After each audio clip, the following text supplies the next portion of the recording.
Okay, everyone, we are officially live. I'd like to welcome y'all to another Financial Freedom Friday live stream from the Side Hustle Society. As always, I'm your host, Elijah. Now, to be honest, we're going to be talking about Airbnb, what it takes to get started, and also how much I made with the platform. And we'll do a general Q&A towards the end. But if you have any questions, feel free to go ahead and put them in the chat, and we will address them. So I got to confess, the way I've kind of structured this live has changed because I had an agenda, and I still do, but I got a lot of questions. So we're going to really focus on the getting started aspect. Then we'll roll into the Q&A because a lot of y'all's questions kind of describe like maintaining once you've already gotten it started. So I think that's best for the Q&A. But what we're going to do is, first thing I'm going to do is show y'all my earnings because y'all don't care about anything unless I show y'all what I made. Then I'm going to be showing how I got started, how I got my first apartment. If you see me looking down, I'm looking down at my agenda, okay? Then I'm going to share what I would do differently if I was to have the knowledge I have now and I could go back then. What would I do differently? Then I'm going to share all the products that I have in my Airbnbs, good amenities I have, and then we'll open it up to Q&A. So we're going to start off by actually showing my earnings because everything I say is going to be null and void until y'all see earnings. That's just how that is. So we're going to share my screen. And y'all should be able to see my screen now. Before I get into the earnings, there's something I got to address like real quick. So y'all see this where it says like your listing has been suspended. That actually has an interesting story. So we'll cover this later in the review, not review in the video. But the way Airbnb's review policy works is if you get like a 1-star, technically they'll suspend your listing for a few days, and then you can whatever they call it, reactivate the listing. And someone that didn't stay in one of my units because they tried the book but canceled. Then they wanted a refund, and I said, "Well, no, because they canceled." Then they left this shady retaliatory review, which I ended up getting removed by Airbnb. But since it was technically a 1-star, they just suspended the listing. So the reason that's why that's there, the reason I haven't reactivated it is because I have someone staying in there via a direct booking, which means if someone's living in the apartment, I'm collecting money from them, and Airbnb is not even involved. And they keep extending their stay. They're actually looking for a house down here, and every time they give me a date that they want to end, they extend it and then pay me more money. So Airbnb is not involved in that at all. So I just decided to just leave it suspended. I mean, when they leave, maybe I'll reactivate it, but to be honest, it's making plenty of money without Airbnb. But I felt like I need to give that backstory before I even got involved with how much I'm making. So let's go ahead and go to the earnings, which is what anyone ever cares about. So that's how much I've made this month so far. We're actually going to show all of it up to today's date. So as we can see right here, I made $137,517 as of this date, and I started in the late 2021. So we're going to actually break it down per year because there is a story that goes behind this. So we're going to go to custom dates.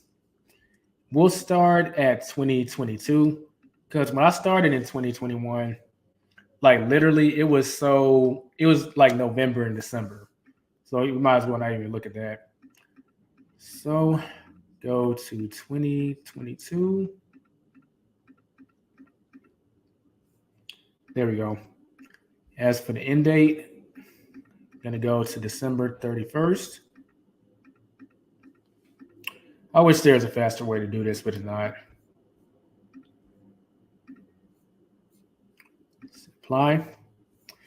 And you see on in the year 2022, I made $49,436, which is pretty cool. And in this year, I actually got my second apartment. As for 2023, this one should be considerably easier to pull up. Yes, it's 2023. I made a total of $73,595 and 71 cents. And this is when I got my third apartment. I haven't gotten any more for a while because I'm waiting to see how the regulations turn out in my market because there's this big regulation battle on if the local government is going to ban short-term rentals or not. So I've been kind of hanging out on the sidelines, pausing on expanding until that's kind of settled, which should be settled by the middle of the summer.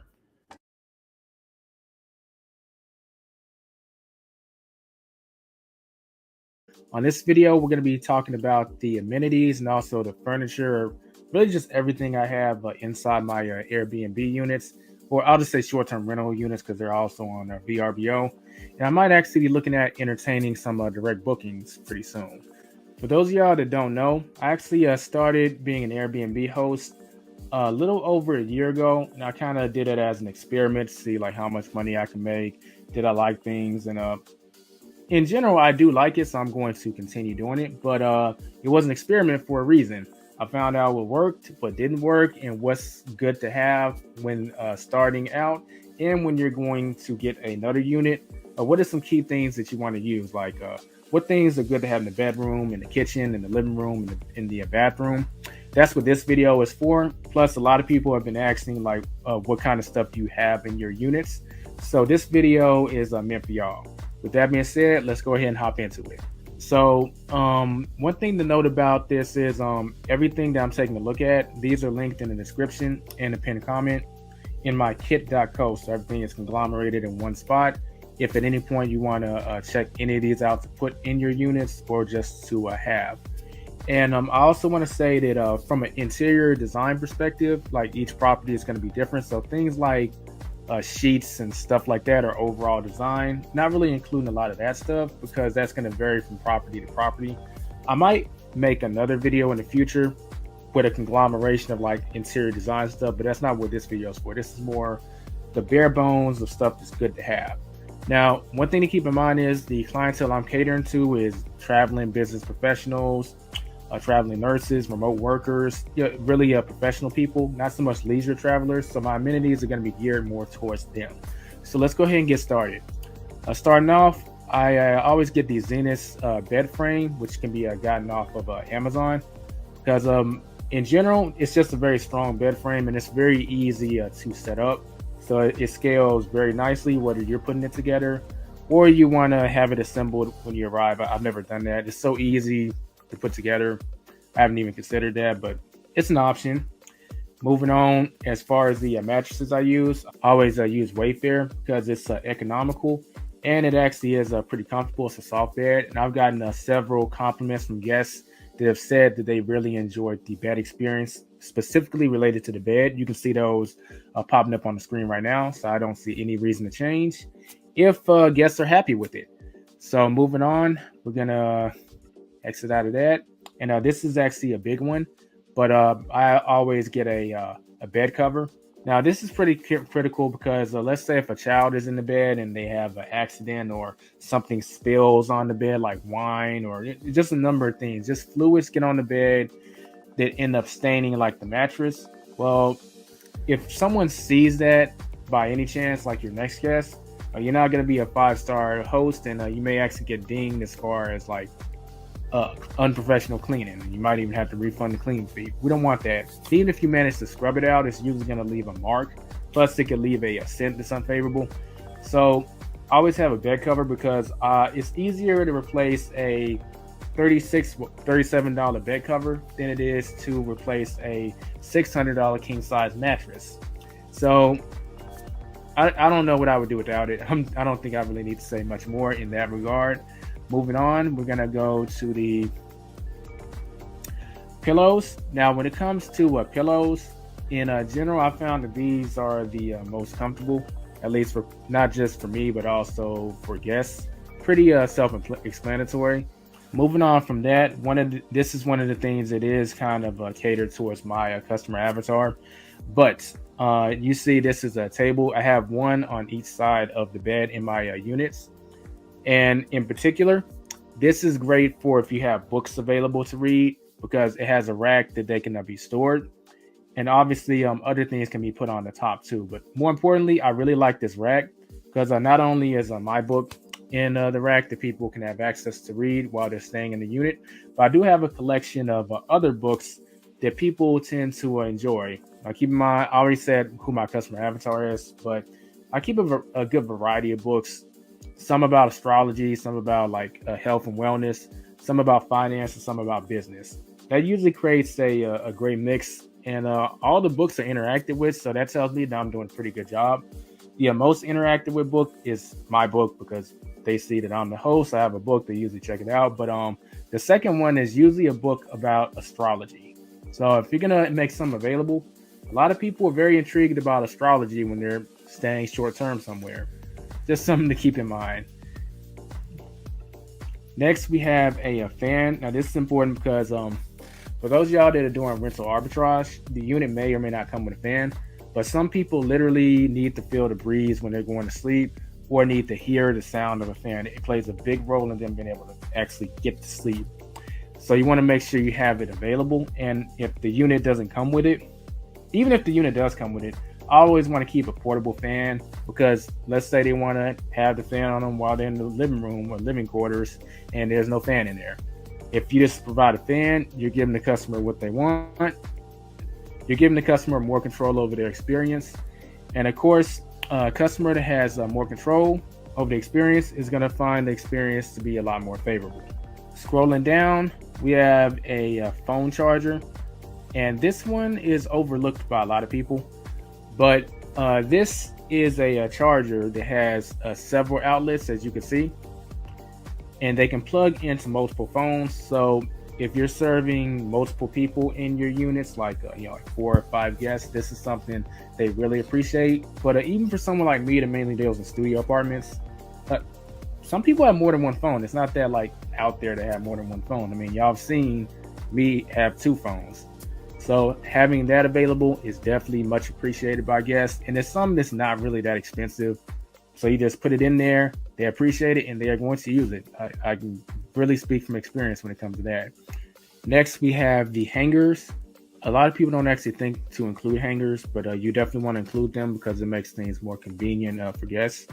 Now, one thing about the hangers is they may take them. So I'm actually working on getting a sign in my closet that says like, it has a hanger and then it has a stop sign. And it basically says, do not take hanger, fees will apply. Because, hangers do cost something, and we want to make sure they're available for all guests to hang their clothes up, but we're not giving the hangers away for free. So if I do manage to get that sign made, whoever I use to get the sign made, I'll be sure to link it in the description because that's something to consider having made. Like a sign like that would cost extra, maybe $10. Put it in front of them so they know not to take them. But I do think you need hangers in your unit. Coming back to kit.co. We have the rollout sofa bed, well, not rollout sofa bed, the roll away bed. So this will allow you to actually accommodate more guests in an apartment or wherever you are. And this is good because the more guests you can accommodate, theoretically, the more money you can make because multiple people are pitching in on this trip. So you'll be able to serve more people and make more money. So this is a rollaway bed that I personally use. I haven't got any complaints with it. It's pretty economical, but it does this job. You want to make sure you do get like sheets and a comforter or duvet cover and insert for your rollaway bed because you don't want to just have the bed and then just have like nothing to support it. So coming back to the kit.co, we have earplugs. So we don't know what's going on in the apartments that we're in oftentimes if you're doing rental arbitrage with an apartment. Or even if you're not, if someone's traveling with multiple guests, maybe someone wants to get some sleep and everyone else is watching TV in the living room and walls are thin and they can't get sleep. Having these earplugs is just something that people can use and it really does not cost that much to have. It's one of those things that it's just great to have on standby. Customers, guests appreciate it. I mean, I literally still have the box of them in my first unit that I bought for the unit, and maybe a total of 6 of them have been used. So people aren't using them a lot because they may not need to, but having it available definitely doesn't hurt. Or it hurts $8.99. I think we can live with that. That concludes basically the everything that we're talking about in the bedroom. We're going to be moving to the living quarters. And next we have the sofa that I have, well, the futon rather, that I have in my units. Now, I don't actually advertise that this is a futon because I don't want people coming in with the expectation that, hey, you'll sleep on the bed, you'll sleep on the futon, because it will decrease the value that this couch can have for you. If people are sleeping on it, you're going to have to replace it sooner. If people are just sitting on it and then, going to the bedroom to sleep, then it's going to last longer. I just want them to see that a futon is available once they arrive, and maybe 1 out of every 20 people actually uses it. But I don't advertise that I have a futon because people will use it and you'll be replacing it pretty dang soon. So this is what I roll with. Pretty customizable to the guest experience. They can lean it further back. They can lean it forward. Really up to them. Next, we have a blanket. Now, my barber is the one to put me on this, but once I told him that I had a few units on Airbnb, he asked me if I had a blanket. I said, no, I don't. He said, well, during the winter, it was the summer when he told me this, but during the winter, people are going to really run that heater if it's cold outside. Makes sense. But if you have a blanket, some people won't run it. They'll just grab that blanket, get under the covers and, watch TV. In fact, some people actually prefer that over turning the heater on. So this is a fixed cost. That heater running, that's a reoccurring cost. So having this blanket will save you some money, or just having any blanket in general. So you want to make sure you just have one in your property. And if you're serving, I want to say for every 3 guests, you should have at least 1 blanket. But if you want to go overkill, however many guests you're accommodating, you could equal the amount of guests that you can accommodate to a blanket. Fully up to you. Next, we have a TV, a Roku TV. So it really comes down to your taste in TV. I mean, I've been using Roku TVs for quite some time, even before using them in my short-term rentals. It's basically a TV that has access to all the streaming services and all the apps within reason that you can download and install on the TV. So how big you go depends on how big you want to. I think the standard would be a 43-inch, but I like to go a little above the standard. But if you wanted to really zero in on it, you could get 75-inch. I think that a 50-inch will suffice if I'm being honest. So that goes for the TV. Next, we have the stand that the TV goes on. You want to make sure that the stand is bigger than the TV itself. Otherwise, obviously, it's not going to fit. Then you'll have a problem. What I really like about this is the TV always goes obviously on top. Right here on the next to it, that's a great place to put the router for the internet. And these middle places are a good place to put like games, like chess, stuff like that. In fact, in one of my units, I do have a chessboard right there. But that's what I really like about this stand. Moving on, we have the dining table. I like this because it's actually great for a studio apartment. It doesn't take up a lot of space, but it can accommodate up to 4 people. So that's the table that I roll with, and it's actually pretty easy to put together. Next, we have the chairs that come with it. Now, I buy the chairs in sections of, not sections, but in packs of 2. And now this is actually pretty important if you're going to be doing the studio apartment thing. I don't have more than 2 chairs because I don't want the apartment to be able to accommodate a group of people, because I don't want people thinking that they can invite like more than 3 people, because we have occupancy limits that we need to withhold when it comes to city regulations. So only 3 people can be in a studio apartment at a time. So there's 2 chairs at the dining room table, and then there's obviously the couch. Honestly, they shouldn't need any more than that, and that's why I only have 2 chairs. Next, we have the trash can. You don't want to forget this, because if you don't give people a trash can, it's going to end up on the floors, which is going to make a bigger problem for your housekeeping team, or you if you're doing the housekeeping. You don't want that. So make sure you get the trash can. Next, we have, and this is my personal favorite thing in the whole unit, if I'm going to be honest, but this is a work desk, but it's not your typical work desk. It's very unique in my opinion, if I do say so myself, mainly because it is a work desk. You pull up a chair, you can start working. You can set up a monitor and everything you need around you. And it's not actually shown on the picture, but there's a lamp that's right above the table. I have a picture of mine put together so you can see what I'm talking about. But what I really like about it is you can turn the light on and off, obviously, but you can plug various devices into the desk itself. And as long as the computer is linked to it, it'll actually register on your computer. So that's actually very accommodating.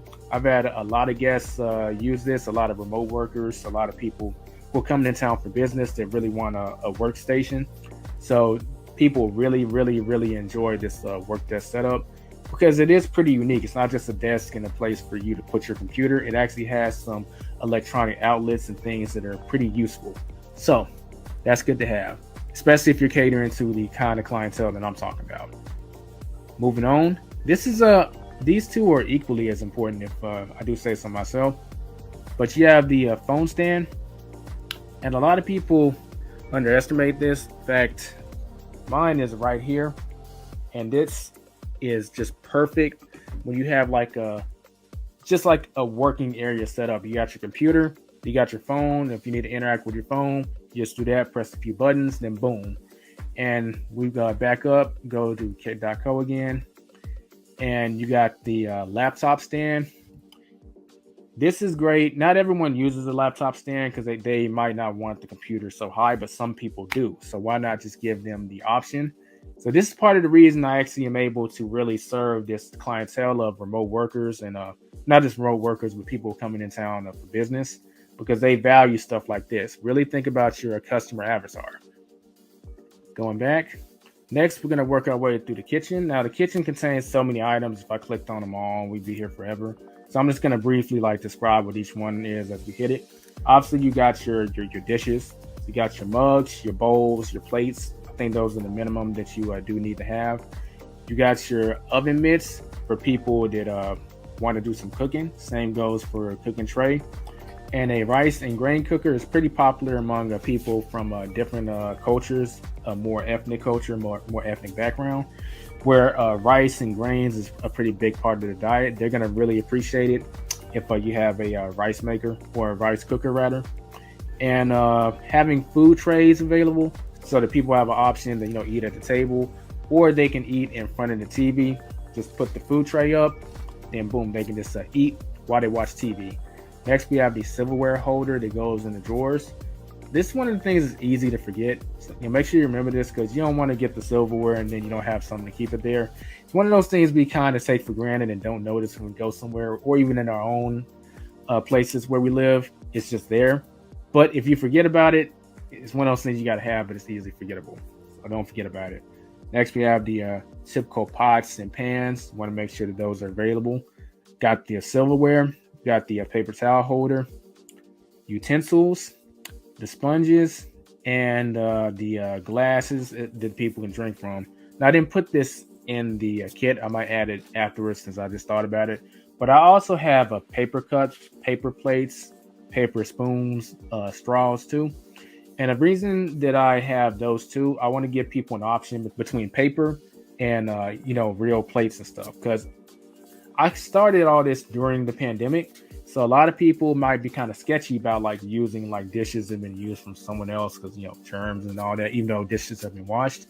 So giving them the option to just use the paper plates and stuff is pretty popular. In fact, 70% of the time, dishes wouldn't even get interacted with. The paper cups and paper plates, those would be disappearing because people were using them. Ever since the pandemic ended, more people have been using the stereotypical dishes. But I just like to give people choices. Next, we have the towels of the place. Now, that's actually supposed to be in the bathroom section, but we'll go ahead and talk about it. You want to make sure you do have towels. Now, it's up to you whether you want to use colored towels or white towels. White towels are more associated with obviously cleanliness, so you can get bonus points for using white towels. But if your overall color scheme is something else and you make the towels part of that color scheme, like in my units, where I have these brown towels, it has a brownish gray color scheme, so I can kind of get away with that because colored towels have a longer shelf life than white towels, because white towels can get stained, and even though the towel itself is no longer dirty, it can still get ruined by some fluids. So there's that. Scrolling down, we have the water filter. This is actually a pretty big game changer. So a lot of people actually directly commented saying that they really appreciated the fact that I had this water filter, because generally speaking, no one wants to drink like unfiltered tap water, but they may not be in a position to go and get Ozarka or whatever. They might not even feel like it. But if you have this water filter, all they got to do is run the water. It filters out a lot of stuff, and then they can drink tap water that way. Next, we have the filters that you need to switch out. Now, right here, we're actually going to click on it just so I can show you this. But the filter itself will basically detect when the filter needs to be changed, like those buttons. It'll let you know when it needs to be changed. When that happens, that you just pull it out and replace it with another filter. Next, we have the knife set. This is a more stylish looking one, but it has every single knife that you would need, in addition to scissors and a pizza cutter. So that's great to have. Next, we have for people who are more chef-like, they need a cutting board. They have this measuring cup, something to hold your utensils in. Now, I don't use that to hold like forks and stuff. I use that to hold these in. So it's good to have. You got the dish rag, because everything that I've shown so far, a lot of dishes. So when they're washed, you want to be able to put them somewhere so that they can dry. And here's the thing, when you provide stuff like this for guests, they actually will use it. It's when you don't provide this stuff when things tend to be more messy. So just give the guests what they need to take care of the place, and oftentimes they will. Next, we have the wine glasses. Generally speaking, you want to make sure you have at least 4, because they're very well used by everyone. There's not even a core customer avatar that these are geared towards. Everyone tends to want wine glasses, so you want to make sure you have them. Next, we have the toaster. And this kind of gets into the core of the place, but a lot of people don't utilize having fake plants. And it's something that can add to the theme of a place without necessarily obviously having to water like real plants. The real plants would require maintenance, but the fake plants can set like a certain tone in the place, and they're not actually interacted with that much, so they rarely really need to be replaced. So that's good to know. Also good to have. You have the coffee table that's in the middle of the unit, which fits in pretty great. You have the electric kettle, which people can use to make tea and also hot water. Of course, we have the iron board and the iron. That's really critical for my customer avatar, especially people who are going out, coming in town for business reasons. But even still, a lot of people just want to have access to this, even leisure travelers.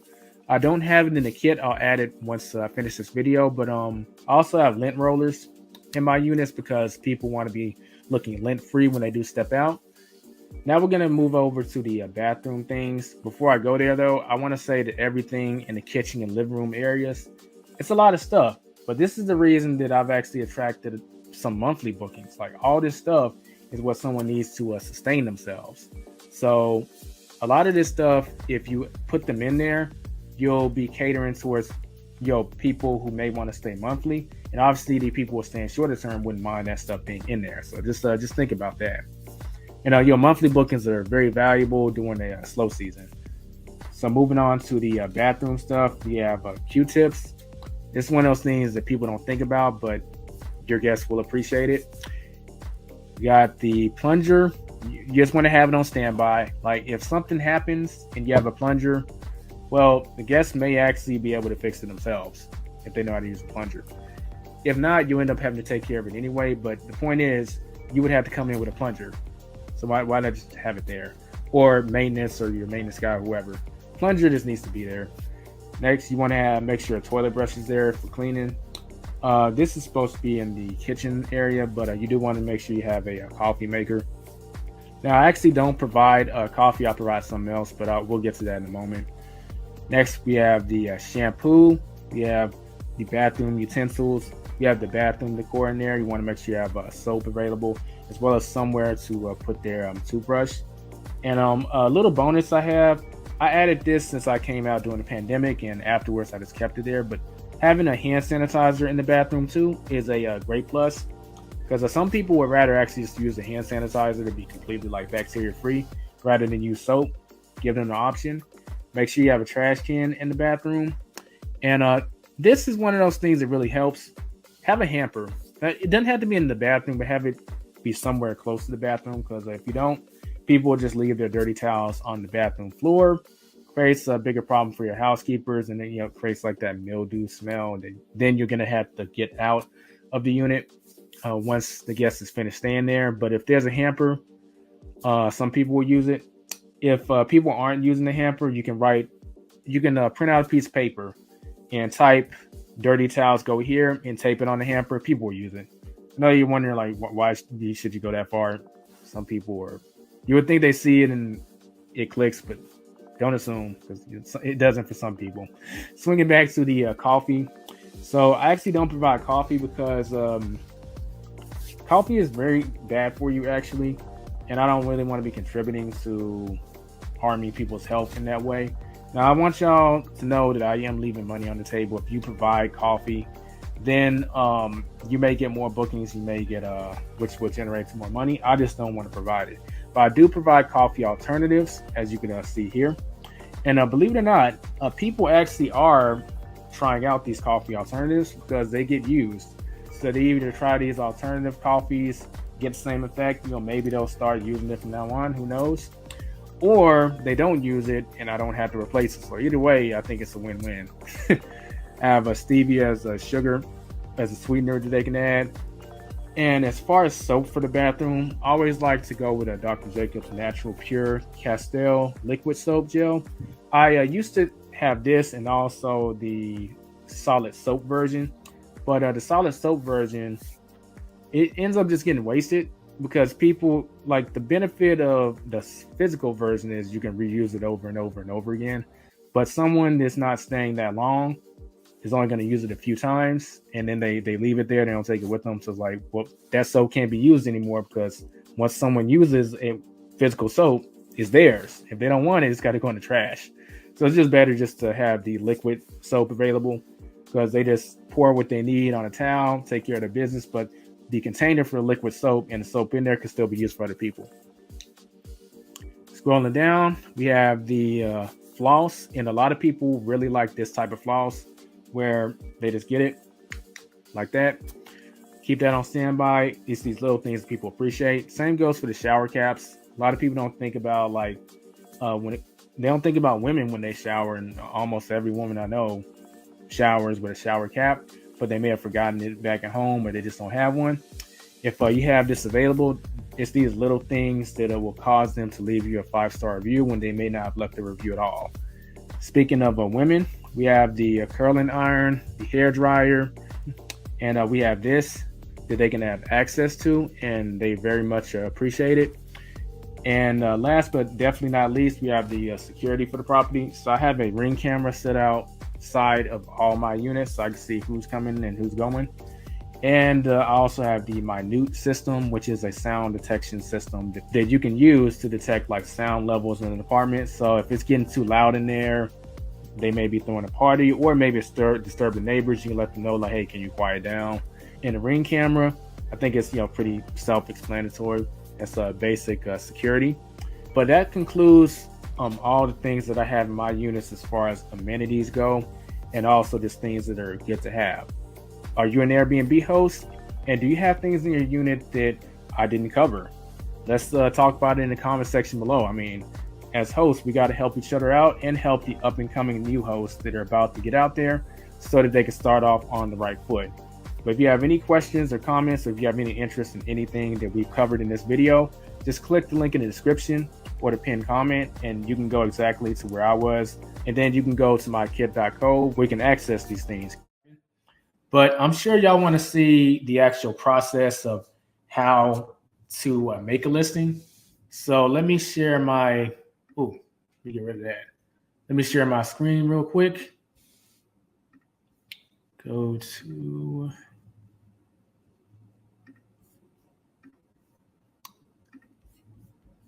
okay, here we are. So now I'm going to share my screen. And these are two of the properties I told y'all about. Like I said, the third one, not on the platform right now because it's making money without Airbnb, which means the guest isn't paying a service fee and neither am I.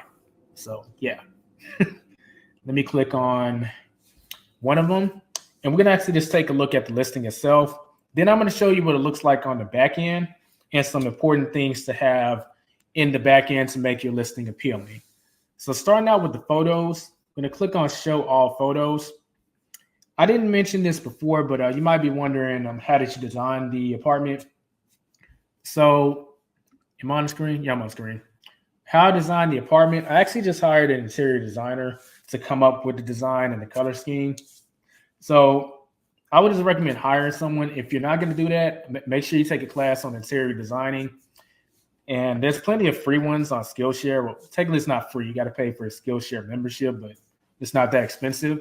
But make sure you know something about interior designing if you're not going to hire someone. But I just recommend you hire someone to do the interior designing. Make sure you tell them who the unit is catered towards. So like I said in the video that you just saw, I cater to traveling professionals like business travelers, nurses, remote workers, construction workers, that kind of thing. So everything in the apartment is catered to serve that crowd, like high-speed internet, etc. So your interior designer wants to be aware of who you're trying to serve, and that can guide exactly what they want the feel of the place to be like. But yeah, let's look at the photos. You see this is the cover photo. Some important things to note. You want to stock the kitchen. Well, not stock the kitchen, but like have everything, a lot of things on full display when you do a photo shoot. That way there's things that's communicated. There's things that's communicated without you having to even say it, because most people, they're not actually going to read your description. I'm just going to be honest. They're going to look at the photos. Then when they look at the photos, maybe half of them will read the description, then they'll decide to book. Some people book strictly off the photos. And here's a hack. If you're running some kind of discount for the holidays or whatever, create two versions of the photo, and one version can be attacked on like 10, 15, or 20% discount. They'll see that, and you know the rest. So yeah, in the background, you see pots, pans, knives. All this is set up as an official photo shoot. So you want to make sure you do that. Yeah, you'll see I'm showing off different angles of the same living quarters.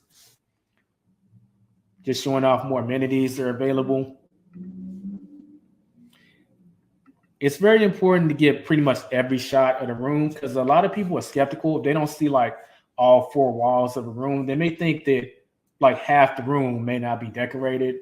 Then they'll take that in consideration when they're thinking, well, do I want to pay that much for it? They didn't show the whole room. Is it really fully decorated? So make sure you get all four walls.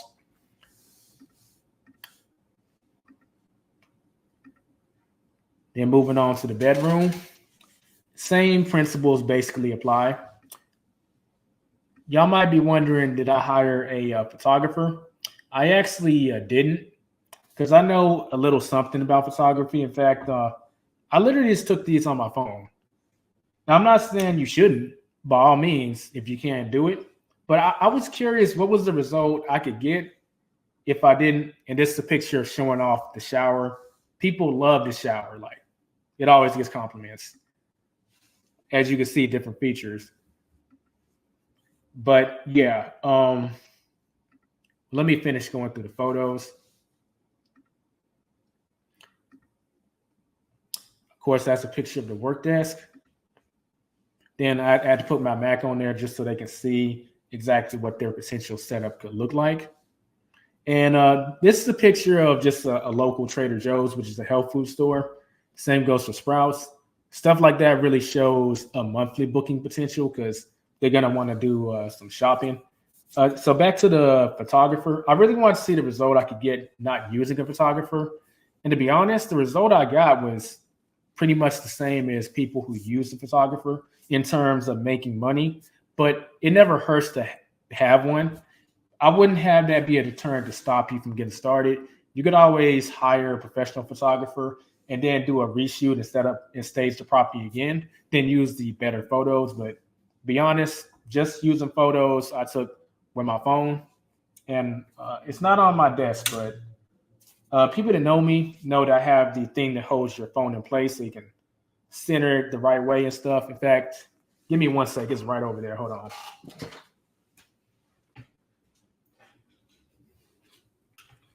This is baby right here. So I'm gonna see. So I can take photos with the phone just like that. And that decision has literally made me tens of thousands of dollars, as you saw from the beginning. So backing out from the photos, we're gonna go down. You might be wondering, like, what the heck is guest favorite? So I actually don't know. This is a new feature Airbnb has come out with, but I suspect that I know you have to not have had any ratings under 3 stars in terms of reviews. And as far as I can tell, that's the only requirement to get guest favorite. But it's just another filter that guests can use to screen out properties. So like, oh, this is a guest favorite, and it's labeled on your property page. And it's also labeled when people are searching for your property. So as I scroll down, just see what we see. It has fast Wi-Fi, which you'll have to do a Wi-Fi test in the apartment with your phone to get that. Self-check-in, highly rated host. We're going to cover how I'm doing this in the back end in a sec. I just want y'all to see exactly what this page looks like. Then you have the description, which we're going to go into more detail in the back end, has the list of amenities that are offered, the check-in and check-out time. And they're really pushing this guest favorite thing. Yeah, I'm not complaining. All it's doing is helping me. If you're not a guest favorite, you know. Then you have the reviews. Okay, so let's go ahead and back out of this. And we can start showing the back end. So let's share this tab, transaction history. And we're going to go to listings. Then we're going to go to that same unit that y'all just saw. And we're just going to scroll down. So I've already covered the photos. We see the title. So the title, what you choose to call your place, you should take a few things into consideration. Take into account your location and the type of person you want to serve, which is your customer avatar. And also if you're running any type of promotion that you want to mention in the title. But those are the things that determine your title. So let's look at what this title is. Welcome to East Dallas, which is where my units are. King bed, because I have king size beds in all my apartments. They cater to basically all types of sizes, and people want more room with the king bed. And it says near it all. So I'm basically targeting people who want to be near downtown. And I put king bed in there because a lot of people literally, they filter their search by trying to find something that has a king bed. And you'd be surprised, but a lot of people don't use king beds. They are expensive, don't get me wrong, but yeah, they don't use it. Next, you have the category. That's simple. In this case, it's an apartment. This is important. The number of guests that you allow in there. Now, some people always keep your city's occupation limits in mind when you come up with this number. Don't allow more than your local occupation limit. So the city of Dallas, for every bedroom, you can only have 3 guests. So a studio apartment has 1 bedroom. That means that only 3 people are allowed in there from a noise and safety perspective. So I wouldn't allow more than 3. But to be honest, I'm not catering to groups of 3. So I really just have it set it to description. Oh, this is real important. So it's important to it's important to know who you want to be in your units, your customer avatar, but also have an idea of like the type of person you don't want in there. So you know exactly how to write your description. So I already said I don't cater to leisure travelers. They're a handful to deal with. I mean, that's fine, but me personally, I want to serve people who really need this apartment with high-speed internet, etc. But you can't discriminate against anyone. It's against Airbnb's policy, regardless of what they want to stay for. But one thing you can do is say like who your unit is perfect for. So what do you see in the listing description? The perfect unit for business travelers, contractors, remote workers, corporate rentals, and traveling medical professionals. So I basically said, hey, this unit is for you. So that's telling everyone, hey, this is who it's meant for, without discriminating against everyone. So who do you think is booking my place? Mainly this demographic. And if someone does book that doesn't fit that demographic, they're kind of aware that, hey, the unit is set up for this. So I'm not expecting something extremely fancy that people on vacation would be expecting. It's setting the expectation right. As we keep going, are you searching for a place in Dallas that's not too far from uptown and downtown and has free parking? We're here to help. Here you will have access to our studio, 1-bed, 1-bath apartment, complete with our rain shower and high-speed internet. Cool off after a hard day's work in our relaxing living room, complete with a TV that includes streaming services. So as we scroll down, we click on the Your Property button. And it's just further elaborating on this. Top your day off with a comfortable, good night's sleep on our king-size bed. See how I'm really emphasizing that king-size bed. It has an in-unit washer and dryer, a work desk with USB and USB-C ports, wireless charging and power outlet, free parking, high-speed internet, fully stocked kitchen.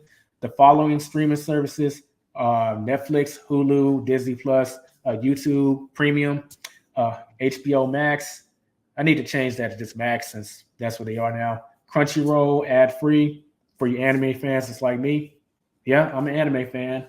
My favorite anime crosses between either Yu Yu Hakusho and Dragon Ball Z, but that's for another video, and a Curiosity Stream. Next, you'll have the entire apartment to yourself. Interaction with guests. That's you can fill this section out if you plan on interacting with the guests like locally, that's more for experiences. That's not my forte, so I don't put anything there. Then other details to note. I have the distances to local attractions or local things that they'd be interested in, such as grocery stores and Deep Ellum, which is a place that's real kind of popping here in Dallas, and obviously the Dallas Market Center. And anytime I get an inquiry where someone asks, hey, is your place close to this center or close to somewhere? If it is, I just add this to this. So this list has grown based on people who kept asking me, is your location close to this main attraction? Let's back out of that. Scroll down. Amenities. So you have the ability to add any amenities that are obviously in your place. We already kind of covered that, so I'm not going to go into that in detail, but this is where you put them. Make sure you don't leave anything out because people can search for where they want to stay based on just their amenities. Like, for example, someone could put coffee maker as an amenity, and it will only show units that have a coffee maker selected. So you want to make sure that everything you do offer is highlighted in your listing. Scroll down. Instant book. So you have the option to allow people to just instantly book, and they don't have to put a reservation request. Don't have to ask you, can they book? There's some pros and cons with that. I have it on, but I'm real good at highlighting who the unit is for. So that's why, but you do have a few options. You have the option to only allow people with a good track record. So if someone has like under a 4-star rating and you have this selected, then they can't book instantly. They've had to ask you. This is something I use big time. This is the pre-booking message that people are required to fill out before they can book with me. And you can turn this on or off. But here's what I say. Thank you for your interest in booking the property. What brings you into town for your stay? I put a disclaimer. Third-party bookings are not allowed in the unit. The person booking the stay needs to be staying in the unit. This is required for insurance purposes. Any third-party booking is subject to being canceled. Thank you for understanding. I take that real serious because if someone's booking for someone else, you got to ask why. that person may have gotten kicked off the Airbnb platform for trying to throw a party or something, and now they're having their cousin book for them. And what do you think they're about to do in your place? Let's just keep things simple. The person that's booking the unit needs to be staying in the unit. Of course, they can have guests and visitors, but they need to be in the unit. So next we have the house rules. Now, I'm gonna make a video itself on house rules because like you're probably thinking like Elijah, what the heck? Why so many? Anything you want to enforce, you got to put inside the house rules on Airbnb. I'm not gonna say like what should be in there. I'm just gonna say take a few things in consideration. Excessive guests, late checkout, and early check-in. If you don't have anything in regards to those three things, chances are people are going to abuse it and either be checking out late or checking in early or bringing unannounced guests or whatever. So make sure you have it in your house rules that's not allowed. I'm going to make a full video on house rules because it can actually get pretty deep. Next, we have the cancellation policy. So the way this works, when someone books on Airbnb, each host has their option of cancellation policy, and they range from different extremities. I'm just going to read. You can pick flexible, full refund 1 day prior to arrival. If you select this, that means that someone could book your place 2 months in advance, and then 2 days from the time it's time for them to book, they can just cancel, and you're just out of luck. The reason that's a problem is you got to worry about getting those dates booked. But flexible means that you have the most visibility since you'll be appearing in more search. So there's that. There's modern, full refund 5 days prior to arrival. After 5 days, that's when there will be a fee for them to cancel that you will get as the host. Then you have firm and strict, which are even stricter than modern. I'm not going to go into like heavily. I use modern because since I deal in studio apartments, people who are coming to town, it's going to be a little more last minute. So I feel that modern is just the right balance. Versus if I was dealing in houses, people who need to book a house tend to book bigger stays. That means they're going to book them further in advance, like 2, 3, 4 months in advance. And if that's the case, just think about what I said. You're going to want to have something in place so that they're going to be able to make it when they book your place as far as the cancel. Keep in mind that you have the ability to refund them if you wanted to. So let's say they did cancel, you have a firm policy and they get charged 50%. You could override that and give them a full refund if you wanted to, but it's up to you. It's at your discretion. And next we have a long-term stay policy. So it's the same thing, but it applies for 28 days or more. So let's back out of that, stop sharing. And yeah.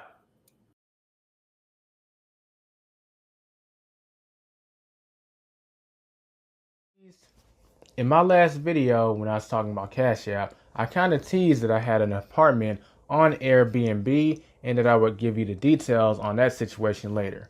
I'm actually getting ready to handle some business when it comes to my Airbnb property, which is where I'm at now.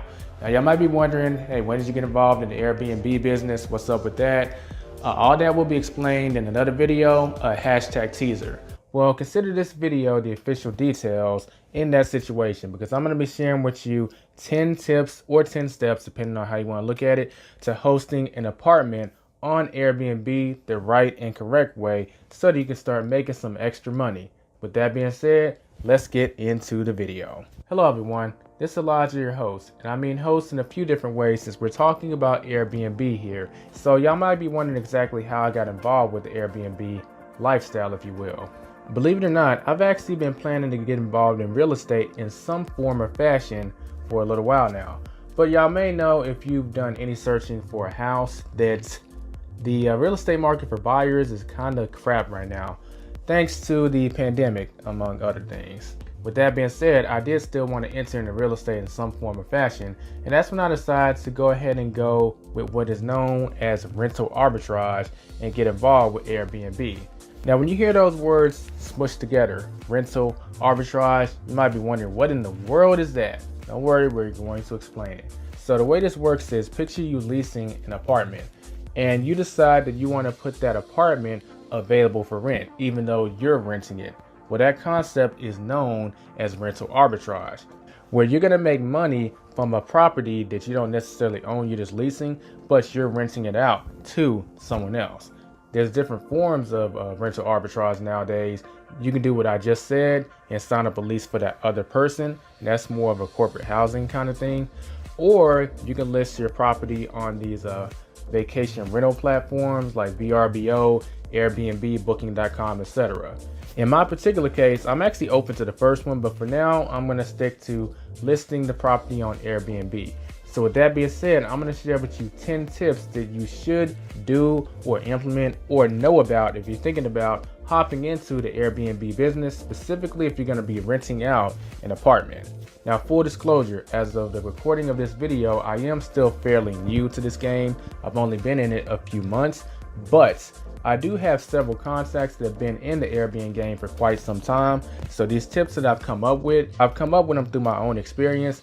But if I had any questions about if this was valid, I always confirm with my contacts, says it's valid, and they confirmed that it is valid. So even though I have limited experience, I will be pulling from their expertise as well. This is also something new that I'm going to be doing on my channels, because usually I don't necessarily try something out and cover it as I'm trying it out. I usually talk about something once I'm already an expert. Good example is with the app Lifestyle and Uber Eats driver. I only started making videos on that when I was an expert. While here, I'm actually a beginner, so you get to see all the mistakes I make as well as the victories. So if you're considering doing it, you don't have to repeat the same things, which I think is pretty cool. So if y'all like this style of making videos, I'll be open to trying other things out that involve money. Just leave it in the comment section below as long as it aligns with my overall goals. And if you're interested in becoming an Airbnb host, you can always sign up using the link in the description or the pinned comment. Of course, that is an affiliate link, full disclaimer. Now let's get into it. Before we get into the tips, I would be remiss if I didn't cover the process of getting an apartment. So you could call this a tip if you wanted to. You could say 11 tips, but whatever. So the way that this works is, when you get an apartment to Airbnb, it's pretty similar to filling out a lease for a regular apartment. So location is going to be kind of key. And if you're in a location that has a lot of traffic, a lot of activity, like in my case, my apartment is not that far away from downtown Dallas, they usually expect for you to make around 2.5 to 4 times their rent, because they just want those insurances that you're going to pay it. So before you consider renting an apartment for this situation, you want to keep that in mind and make sure that you make that. Now, that's not the just end of the world if you don't. You could always just call around for other apartment complexes, because different apartments have different requirements. Some of the apartments may not necessarily have that, or may be on the lower end of the spectrum. Example, some may require 4 times their rent, versus others may require 2.5. So if you call around and find someone that it requires 2.5, well, you might be able to get on with them as opposed to the one that requires 4. There's also another way to get around it, where if you have an LLC, they'll just need to confirm that you have income coming in for the past 3 months, and you should be good to go. Now, that's a different process. I'm not going to talk about that. I just wanted to drop that. And obviously, if you're renting for yourself, you'll have to have a decent credit score, but I think that goes without saying. Now, if you don't have enough money to actually qualify to get an apartment, let's say you're 2 times the rent, but not exactly 2.5, for example, you can give them a counter offer with this. You could say, what if I give you a bigger security deposit? What would that look like?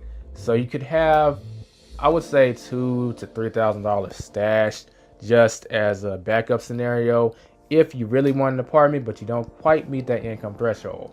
And oftentimes they will offer you or give you a higher security deposit that's required to quote unquote offset that risk. So it never hurts to play that card if you really want those apartments, but also be reasonable. If they say they want a security deposit like $5,000, I would just walk away. That's ridiculous. Assuming that you've gone through that process, you want to make sure that in the contract it says that you can do rental arbitrage. In fact, one thing I was doing before I even got the apartment is I would just call apartments like on the phone and ask them, do they do Airbnbs?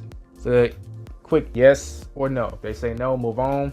But if you're gonna do Airbnb or rental arbitrage, make sure it's in the contract. Don't just take their word for it, because their word could be revoked at any point. Have it in the contract, okay? Assuming you have those set up, we can get into the tips, or you can consider that a tip if you want. Now, these first 5 tips are going to be more of setting up the Airbnb, and then the last 5 are going to be once you're in the game, some tips and tactics to help you get more bookings and just make operations run smoother. So let's get into the tips. So tip number 1 is to know your total expenses. So obviously you're going to have your rent, but you have things like utilities, like renter's insurance, what you're going to need, streaming services that you're adding for your guests, anything that's reoccurring. You need to add all those expenses up and know what that number is. I actually recommend using some kind of a spreadsheet. It could be on Excel or Google spreadsheets like I use, but just add them all up just so you can have a number that you need to know you need to make every month before you'll step into the black. In business terminology, that means before you'll be profitable in that particular month. Using my apartment as an example, I know that my monthly expenses are around $1,700. So I know I need to make more than $1,700 to be profitable for that month on Airbnb in terms of my bookings. Of course, expenses may vary depending on how you run your Airbnb business, and I'll be actually covering what my expenses are in more details in another video where I give more of a origin story on how I got started. So if you're interested in that, that might be a reason to subscribe, turn on those bell notifications so you can be notified when that video drops. And also, if you're liking this video so far, give it a thumbs up. It's very much appreciated and it will help the video out. Our second tip is to not be afraid to list your property if it's not 100% ready. Now, what I mean by 100% ready is it's very easy to get idealistic in this type of business. Like, I'm not going to put it on a platform until it's like spectacular, like perfect. Now, if you can get that scenario in under a week, by all means aim for it. But if it goes past a week, just make sure you have the essentials and go ahead and list it on the platform. The reason being is that in this model, every day that that apartment is vacant, you're going to be losing money. So go ahead and get the essentials in there so you can list the property. I'm not going to go through the list of essentials. I think you kind of have a feel for it, but just I'll throw a few out there just so you know, like obviously bedding, making sure that's taken care of, the things in the bathroom that you would expect that would be in a hotel, having enough kitchenware to do cooking, a sofa in the living room, obviously a TV. Like, these are common sense things, but once you have like stuff like that in there, is good enough to list. To illustrate this point, these are pictures of my Airbnb at this time because I'm actually not finished. I'm planning a huge expansion that's going to be taking place later this month. I'm not going to show the actual listing because there's a chance the listing will be upgraded and you won't be seeing the pictures that are shown now. So this is so you can see. This is what's on the platform now, and almost all of December is already booked for me. So don't be afraid to get the essentials in there and list it on Airbnb if you're coming in a little under budget. And if you're worried that, well, the competition is better than me, well, actually take a look at Airbnb. I've stayed in a few Airbnbs that are the definition of average, and that's not crapping on them at all. In fact, most of them were actually relatively new. So this is a common strategy. People will list their property when it's not incomplete. When I say not incomplete, I mean not like the vision that you're picturing, but it has the essentials that someone needs to stay there and someone's going to book it. So just go ahead and put it out there. That kind of leads into tip number 3, which I may have already went into by accident in number 2, but needed versus enhanced. So you have the basic necessities that are kind of like industry standard that need to be in there, like the sofa, the bed, etc. But you also have things that can enhance your property that you don't necessarily have to start out with. So some of those enhanced things might be something like a rice cooker for people who really want to take their cooking game to the next level. That's not something that's industry standard, but it would enhance the experience for guests. So why not go ahead and add it? It's something you don't have to start out with yet. For the bathroom, what about something that hangs above the toilet? I have a picture showing so you can see what I'm talking about, but it just has everything that a person needs on there as opposed to just being kind of hidden in the cabinets. That's something that would enhance the bathroom. So make a list of things that are needed versus things that are enhanced. Make sure you get all the needed stuff first. Go ahead and list the property. And as you start making money from the property, you can take some of those profits, reinvest it into your business, and get that enhanced stuff. And the more stuff you get that enhanced experience, you can steadily start raising the price to justify it. Tip number 4, keep accurate records. So if you're going to be in this business, you're going to have some pretty decent tax deductions that you can utilize. Of course, I'm not a tax advisor. Be sure to consult with a CPA, an enrolled agent, etc. This is for entertainment purposes. Now that I cover my bases, let's go ahead and talk about this. So you want to make sure you keep accurate records. And the easiest way to do this is to use some kind of third-party software or app. I personally use Stride, but every time I buy something, I just log it into Stride. I put in the amount, take a picture of the receipt so it's on Stride, boom. Reason being is if you do this later, there's a chance you might miss something and then you're leaving money on the table. If you don't do this at all, well, you're just going to get a huge tax bill for no reason. And this type of model, what we're talking about in terms of rental arbitrage, I mean, the rent is tax deductible. Anything that you use for your guests, like streaming services, tax deductible. I mean, the furniture is tax deductible. I mean, there's a good chance, especially in your first year, the government is probably going to owe you some money if you keep accurate records. In fact, that's part of the reason I got into this particular business. As y'all know, I make money online, and there's some tax deductions that you can utilize. But at the end of the day, looks like you might be giving like 30 or 35% of your income just to the government. Well, some of the tax deductions from the Airbnb business can spill over into offsetting some of that tax responsibility on my online sources of income. This is known as phantom income in accounting, but we're not going to get into that. I think you get the basic concept. So to tie this tip back together, just keep accurate records. Use the Stride app, QuickBooks Self-Employed, just something to keep accurate records so that you can get your tax deductions. And you can hand that off to your tax advisor when they file the taxes, or you can use them yourself if you're filing yourself. And tip number 5 is more of awareness, but just know that once you actually publish your listing, like you go through the publishing process on Airbnb, the listing's not complete. There's some things that you'll still need to finish once the listing is public. Now you can make it private again. You could just publish it, then quickly pause it, then make the adjustments you need, but there's some things you're still going to need to set, like adding the description, adding the check-in instructions, stuff like that. I don't know why they have it set up like that, but publishing the listing, you're not going to have the same stuff available to change until after you publish the listing. So make sure you make a mental note to, as soon as you publish it, go in there and update stuff that needs to be updated. I know that you're enjoying this content in regards to the Side Hustler Society on how you can make the most money using a particular method, whether that be with your car, Airbnb, etc. But the thing about income is, if you don't know what type of money you're actually working for, you might not actually know how to maintain that money or how to increase it as time goes on. That's why I'm glad to be mentioning that my book, The Anatomy of Financial Success, Chapter 5 focuses specifically on income, the different types of income, whether it be passive, active income, and how those two combine into 4 categories. And once you know these 4 categories, you'll know what type of money that you're working for and what type of money that you want based on the outcome that you're seeking. You can get Chapter 5 of my best-selling book for free by going to the link that's on the screen right now. It'll also be linked in the description and the pinned comment. This chapter in particular will give you the tools on how to categorize money in the right ways so that you can start moving towards your financial goals. With that being said, let's get back to the content. So those are the setup tips. Let's go into the hosting tips once you're in the game. So my 6th tip on this list is to have a bucket. You might be wondering, what in the world do you need a bucket for?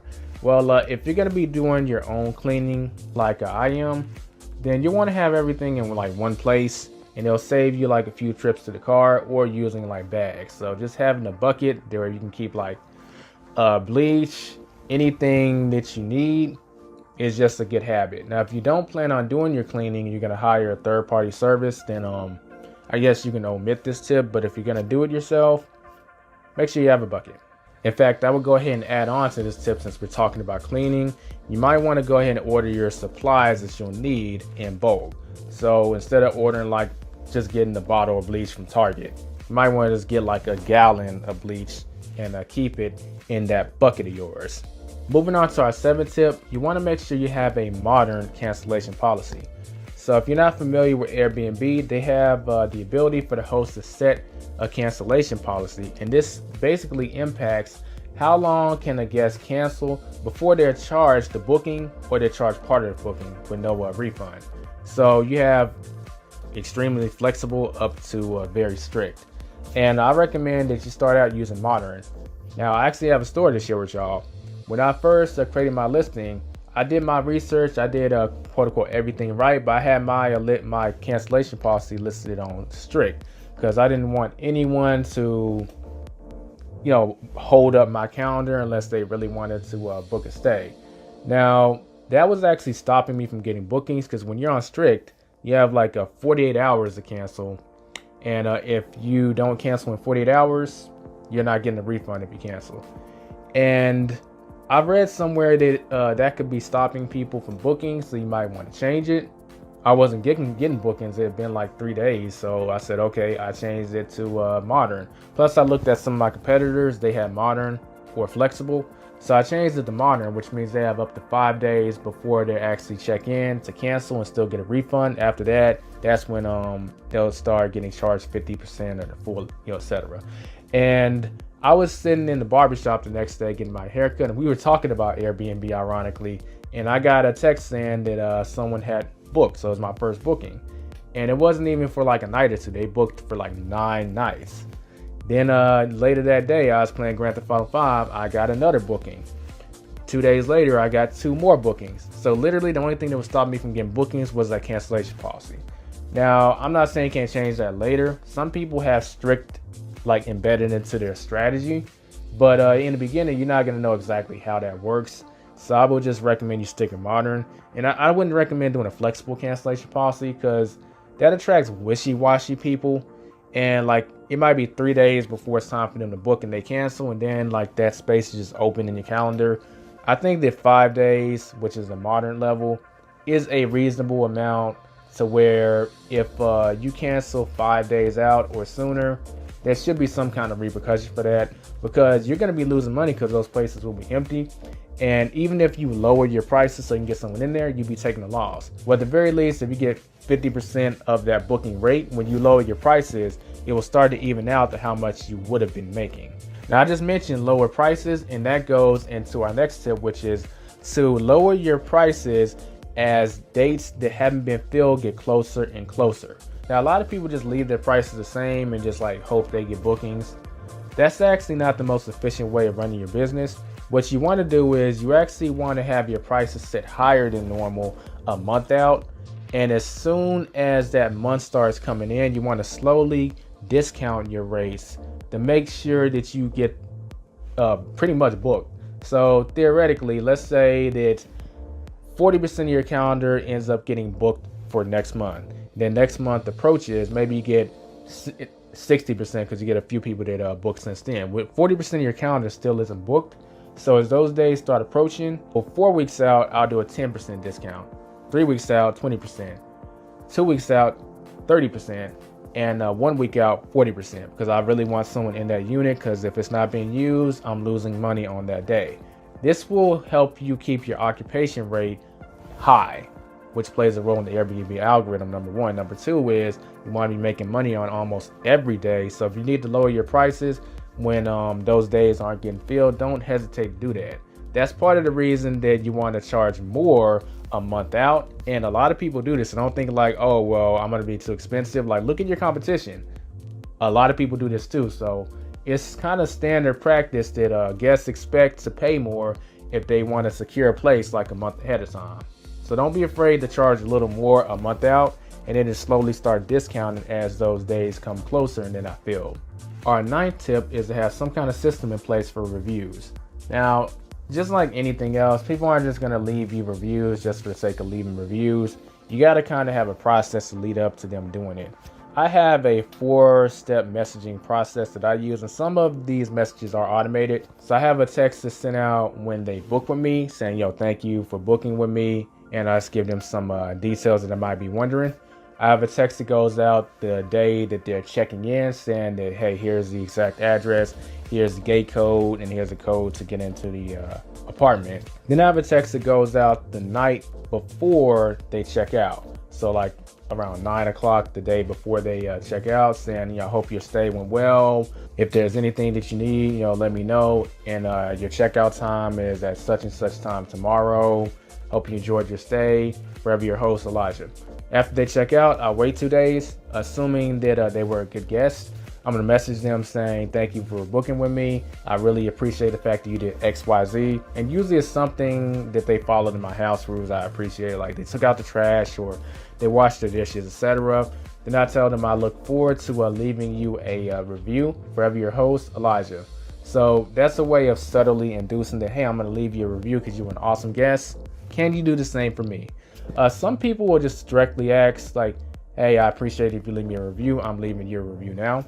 You can do that too. But the point is, you see how there's a system that led up to them leaving a review, or at least potentially leaving a review. Have something like that in place because people want to see good reviews and they want to see reviews fairly recent too. Like if your spot isn't getting reviewed, at least question marks as far as like what's the experience going to be. So just have a system in place to get them. You might be wondering exactly why did we change venue. Something came up while I was filming, so I had to address it. So once I got back home, I thought, well, rather than going back up there and recording, why don't we just finish here? So we were on our last tip, which was number 10. Yeah, number 10. So the 10th tip is to respect the cycles of the Airbnb, VRBO, and even to some degree hotel industry, because it has its ups and downs when it comes to activity throughout the year. So in my market, Dallas, it actually is semi-steady throughout the whole year. It's not as chaotic as other markets but with that being said, it still has its cycles. Like for instance, this month of December, it's a part of the slow period. So you want to make sure that your prices and how much you're charging reflects exactly what cycle of the year that you're going through, and vice versa. The summer is usually when it's popping around here. So you want to make sure to charge accordingly so you're not leaving money on the table during the peak times. The easiest way to get a grasp on this is just look at your competitors because they have more experience than you and they've been doing it longer. So are their rates high? Are their rates low? Or are they kind of in the middle? And the more experience you get, you'll start to get a feel for like, hey, what's low for my property? What's high for my property? And what's kind of like baseline in the middle? In fact, I'm making a spreadsheet to where every month I'm going to have the profits that I made for that month.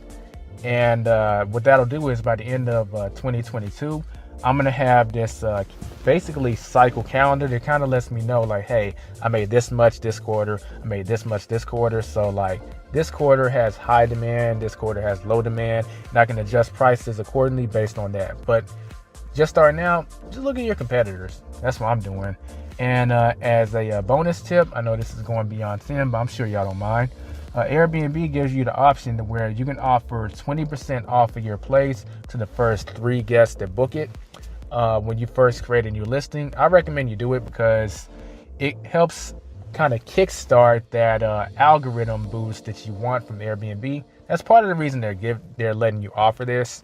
And the Airbnb app is just like any other app. It has an algorithm, and the more bookings you're getting, the more views you're getting, the more the algorithm thinks that, hey, this is a hot place, this is a good property, so let's go ahead and show it to more people. It's just like these other apps. With that being the case, you want something to kind of kickstart that. And offering that discount to your first 3 guests, and it's literally just a button that you press. Once you press the button, by default, the first 3 people that book with you, they're going to see that, hey, they're getting 20%, they'll book and boom. To be honest, as soon as I turned that feature on, I had my first 3 bookings within 2 days. So people take advantage of it. They do. And to be truthful, if you're a new host, it'll incentivize them to go ahead and try your place out as opposed to trying your neighbors out that have probably been on the platform like months, maybe even years more than you. So I definitely recommend that you use that. With that being said, that concludes this video on 10 tips. Well, we went over 10, and you could probably say 12 if you count the precursor tip and the one I just gave you. So 12 tips on how to get started doing Airbnb in an apartment the right way. Okay. And if y'all want to actually take a look at my listing, you can do so by clicking on the link in the description below. And if you're coming to Dallas at some point, hey, feel free to book it. I'm forever your host. And like I said before, I am still learning, so I'm open to feedback, both positive and critical.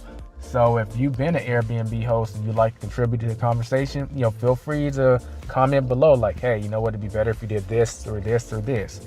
The whole community and myself can benefit from that. And if you are looking at becoming the host at some point, you can sign up using the link in the description or the pinned comment. Okay. I think I have this question too, but a lot of people probably do. What's your craziest story that you have to share when it comes to this rental game? So I don't use my profile picture. I use just a profile picture of someone else who doesn't look like me. And it's a nice young lady. She's our profile picture. And we've had some rather strange things. What? That's nice marketing. I'm sure that's a heck of a lead generator. Yeah, but sometimes you don't want these leads. So we had one dude, he booked with us. He didn't send us a picture of himself in a Speedo. Said, my new Speedo. I'm like, bro, what in the world? Bro, I've had some crazy stories, like so many crazy ones now. It's just like, what are you doing? So we had to report his profile.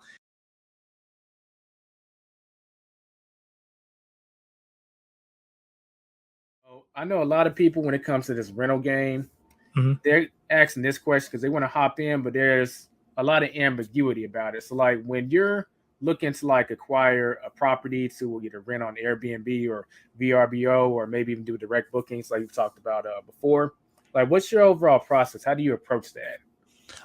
It depends on how I'm looking at it. So because I do two methods, right? I do rental arbitrage and then I own properties.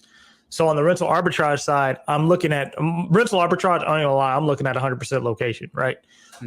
Location, because I cater to, like in Dallas, for example, I cater to business travelers. Where's everyone moving to in the Dallas area? Far North Dallas. That's me too. Moving up. Yeah, they're moving up to the North Dallas area, Plano, Frisco, all in that area. That's where like people from out of town with the money, they're building houses, but they need somewhere to stay in between. So therefore, when I target areas, I'm targeting North Dallas, Plano, and I need to make sure that they have the amenities for them. So for example, I'm targeting business travelers. I'm making sure they have high-speed internet, a pool if they're traveling with families. Make sure they have like a dog park at the apartment complex that I'm working with. So arbitrage is location. So I have more, and I have 5 in Dallas, and I have 5 more in Houston, and they're right by the medical center. Now, Houston's a little saturated, so be careful with Houston.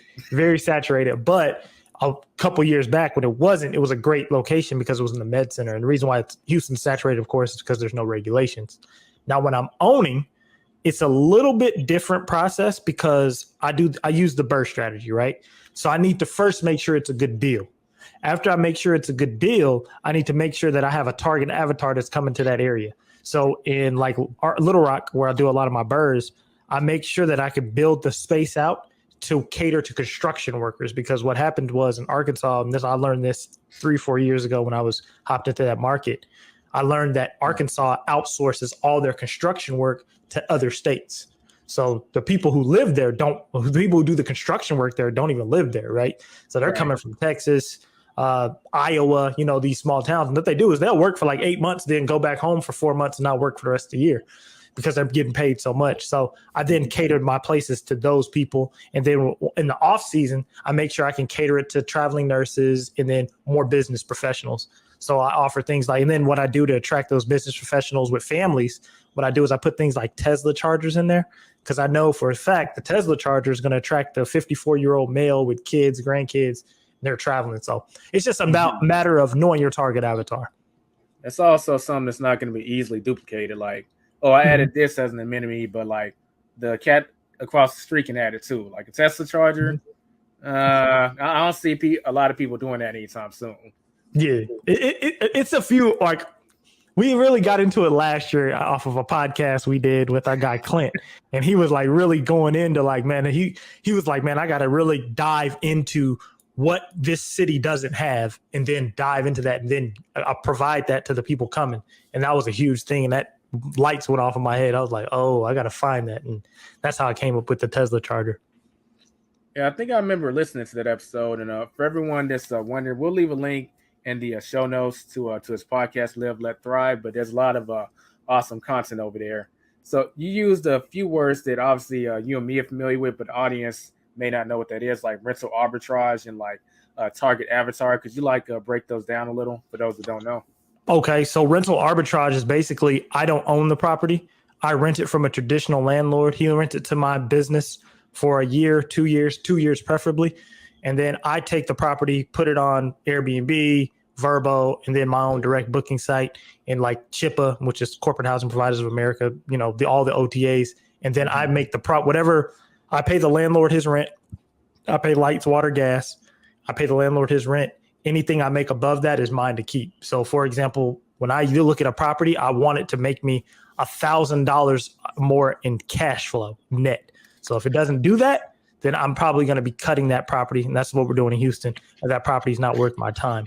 And then you said something else, target avatar. Target avatar is who you serve, right? So if you know you're near a hospital, let's say you pick up a two bed, one bath house, like in Arkansas, you get a house like that near the hospital, you can cater that to traveling nurses because they're coming in and out. The cost on those houses are usually cheaper, and usually nurses are looking for a cheaper accommodation. So it's just a matter of who you serve. That's your target avatar. Who do you want to cater to and book your place? Cool. And in my experience, and you can tell me if you have this too, not only is it important to have a target avatar, it's also important to have an example of someone you don't want in there as far as the type of traveler. Because that kind of plays a role in the strategy you use. Because I don't tend to want 1 or 2 night stays because the higher risk of some party jumping off is just higher with those conditions. So I set my pricing so that if someone wants to book it, they're going to be coming out of the pocket. But if they book like 4 days and over, that's when the discounts start kicking in, and it attracts the type of person I want in there. So I think it plays a big role in you knowing who you don't want in there too. Would you say that? For sure. What I do the same thing. Like if you're going to stay, I do a 2-night minimum on everything. So if you do stay 2 nights, you are going to pay a huge premium because you ain't going to get no discount. So I actually set my place up to where, anything 30 days out is a minimum of 4 nights. But if you stay 7 nights, you get a discount. If you stay 28 nights, you get another long stay discount. So you get a 10% for 7, a 20% for 28. So the people who are looking to book farther out, they ain't going to stay the 4 nights. It's inflated, right? They're like, I ain't going to stay no minimum of 4 nights. It's inflated. But the people who are looking to stay a week to 2 weeks, they're like, oh, I'll book this place. It looks like I'm getting a huge discount, or if you're staying a month, they get a huge discount. And then what that does, that actually cuts back on a lot of resources too. So you're actually getting you're not having to do as many turnovers. You're not having to go through as much supplies and things of that nature. So I love midterm, corporate, long-term stays. I love those all day. Yeah, because your operational expenses are just going to be lower because your housekeepers don't need to come in and clean the place as much. If you're doing these 3-night stays, a bunch per month versus you got 2 or 3 weeks people staying at a time. Yeah. And another thing, and this is another tip that I've been starting to implement as well. If you're doing those midterm, long-term stays, every 3 months, what I would do is every quarter, hire a professional cleaning service to do a deep clean. Because a lot of times they don't report stuff to you. They don't report stuff that's going on. And then the cleaner, they'll report certain things, which is a good thing. You got to work on your communication with your cleaners. But if you get Molly Maid to go over there every quarter, man, they'll make your place spotless. They'll get it down clean, wiped out clean. So, and then you just let them know, hey, it's a move-in clean. So they'll get everything set up for you.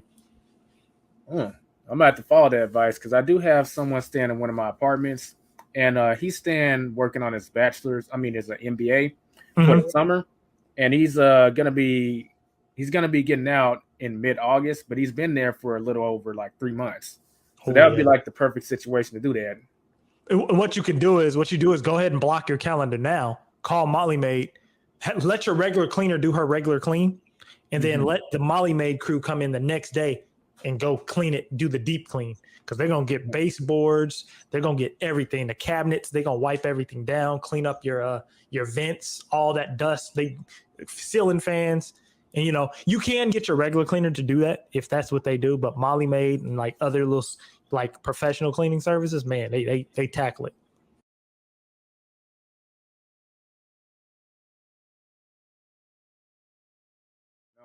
Okay, so rental arbitrage is basically I don't own the property. I rent it from a traditional landlord. He rents it to my business for a year, 2 years preferably. And then I take the property, put it on Airbnb, Verbo, and then my own direct booking site and like Chippa, which is Corporate Housing Providers of America, you know, all the OTAs. And then I make the whatever I pay the landlord his rent. I pay lights, water, gas. I pay the landlord his rent. Anything I make above that is mine to keep. So, for example, when I look at a property, I want it to make me $1,000 more in cash flow net. So if it doesn't do that, then I'm probably going to be cutting that property. And that's what we're doing in Houston. And that property is not worth my time. So when it comes to, and this is a natural lead into this question, but when it comes to rental arbitrage versus like owning, like in your opinion, which one is better? I know that might be subjective, but like for you, which one he feels better? Owning all day, man.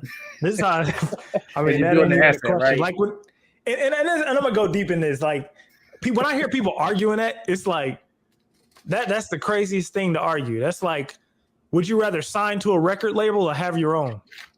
Who would say, man, I don't want to sign to somebody? Like, I'm serious. I'd be like, where does the commonality in that even, you know? But no, honestly, man, it's owning because one, if you know how to own, owning's cheaper. Arbitraging is faster. That's the reason why I like arbitrage. I like arbitrage because it's faster and you can scale it. You can scale owning, but it ain't going to be as fast as arbitrage. I can't just walk up to somebody, hey, I need 10 apartments. I got people coming to town, I need 10 apartments, I need to set them up. It's going to be hard to do that with owning. But the thing that I love about owning, if I use the BRRRR strategy, which stands, and let me explain that. That means buy, rehab, rent, refinance, repeat. So basically, I go buy dilapidated properties, put work into them, rent it out, refinance all my money that I put into it back out. So I'm getting the property for free. And what I actually do is I actually put the furniture costs into the rehab budget. So now I can furnish the property, then refinance everything back out. So I got a free house, free furniture. And after I get that, now I put it up and it's an infinite return. And I'm getting equity and it's appreciating. So now I can pass this on to my kids. I can do whatever I want with it. You know, that's my benefit of owning. Now, arbitraging, like I said before, is scalable. So you can go get them up really, really quick. But the problem is there's no equity. There's nothing you can pass on. It's a lease. But this is what I tell people to do. If they do arbitrage, I will suggest have a few apartments, right? That's just to get your cash flow up. But have some places that you are actually talking to a direct landlord, because what that does is you're building a relationship. I say relationship over money all day, because what you do is you build that relationship up. And if they want to sell in the future, you know everything that's wrong with the property. You've been there for a year, 2 years, whatever. You might be able to get a discount on it, or you can just be like, look, man, if you ever want to sell it, talk to me. We're actually buying properties. You might even give you a discount on the property because they know you. So it's about building relationships. That's one thing that people don't do in the arbitrage business. They're just looking for that monthly cash flow. I'm like, man, you need to be building relationships with these owners. You can buy their properties at some point. So owning all day though, man. And owning, it goes with owning versus arbitrage is also an age thing, right? I'm 33 years old. I have kids. I have a family. So I can't just be sitting here waiting on, you know, a check. I need a check, and I need that thing to go up in price without me doing nothing to it. So It's just about a mindset and a goal. But I do tell people, if you're in your 20s, you ain't married, you don't have no kids, go arbitrage everything if you want, but just make sure and keep in the back of your mind that ownership's the end of it, is the goal. You know what? That's an interesting dynamic, because I feel like we're kind of opposites in that regard. Not what you said, but you said you're married and you have kids, so your overall goals are going to be different. Ownership holds more value. Versus me, I'm 3 years younger than you, and I'm single. So like I actually do value the arbitrage game, but I really do respect the ownership game too. But I'm taking the cash and investing it in something else, so it still has a long-term plan. You know, I think this strategy is a little undervalued, but if you're going to arbitrage, I still can't get around the fact that you're not building an asset by arbitraging. So now, this isn't financial advice, entertainment purposes only. But I have a 4-fund portfolio in the stock market that I just take 10% of the money that I get from arbitraging every single month, and it goes into the stock market. At least I'm building something up in the asset column, because I can't get around the fact that, hey, it's just straight up cash. If you know the history of cash, cash is a currency. And currency nowadays, It's meant to acquire assets. The currency itself is depreciating in value. Facts. You got to park your money somewhere. You know what I'm saying? Now I'm not mad at it. If you park your money in stocks, do it. If you park your money somewhere, park it in real estate, stocks, I don't care. But if you're just doing it for cash, just to go and do this and that, nah, you got to park it somewhere, man. I'm all for it. I'm all with you, Elijah. What's up, everyone? What you just watched was a clip from one of the episodes of the Side Hustler Society podcast. So if you're interested in this clip, I encourage you to check out the full episode linked in the description and also on the end screen right now. Don't forget to subscribe if you're new and hit that bell notification if you want to be notified when the show comes out. And thumbs up on the video greatly helps. Appreciate it, and I'll catch you in the next video.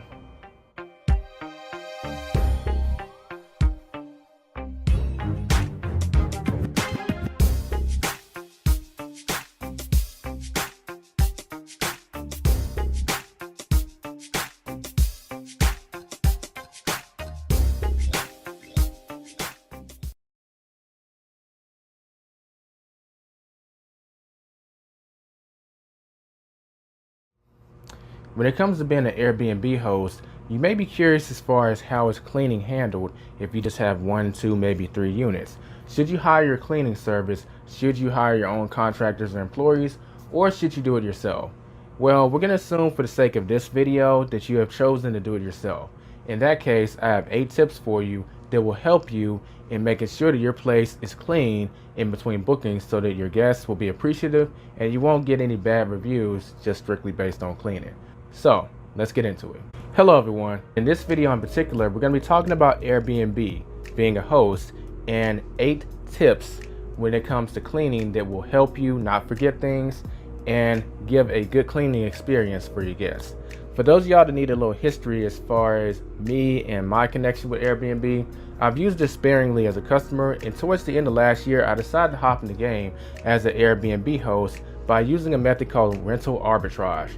This is where you lease out an apartment and then you rent that apartment to someone else. This is known as rental arbitrage. Now, if you want more details on how that works, you want to check this video out because I go over the details of that. Not going to spend too much time on that in this video since I made a video for it. In this video, we're going to strictly be talking about the cleaning. Now, I currently have 2 apartments on the Airbnb platform. And if you're curious what they look like, feel free to check them out in the description below. And if you're coming to Dallas for whatever reason and you need a studio apartment to stay in, just message me in terms of an inquiry and you can get 5% off a stay. With that being said, that's my experience as an Airbnb host. But strictly in regards to the cleaning, there is a little something different with me in terms of cleaning. My first job when I was in high school actually was working for my aunt's janitorial service. So I actually have some experience when it comes to cleaning outside of just being an Airbnb host. Even when I used to work in Amazon, I would take on some buildings for my aunt from time to time as side work. So that helped to formulate these 8 tips that will help you in terms of cleaning your Airbnb place. So let's get into it. Tip number 1, and I'll do this immediately, is to make sure you have 2 sets of sheets, comforters, and towels. Reason being is when you start doing the cleaning, you're gonna take the sheets off and the dirty towels out of the hamper and put them inside of your washer and dryer if you're gonna be doing them on site. But that doesn't mean you have to wait for them to go through all that. You wanna have some fresh sheets and towels to go ahead and put on the bed and put wherever you put your towels at right away. So you don't have to wait for it to finish washing and drying. And in fact, if you wash off site, then this is even better. On top of this, if there's some kind of spill or stain on the sheets or there's a rip, then those sheets may need more attention than you can give at that particular moment. So you don't want to have to delay the next guest, because I'm assuming that a guest is going to be coming in that day you're cleaning between bookings.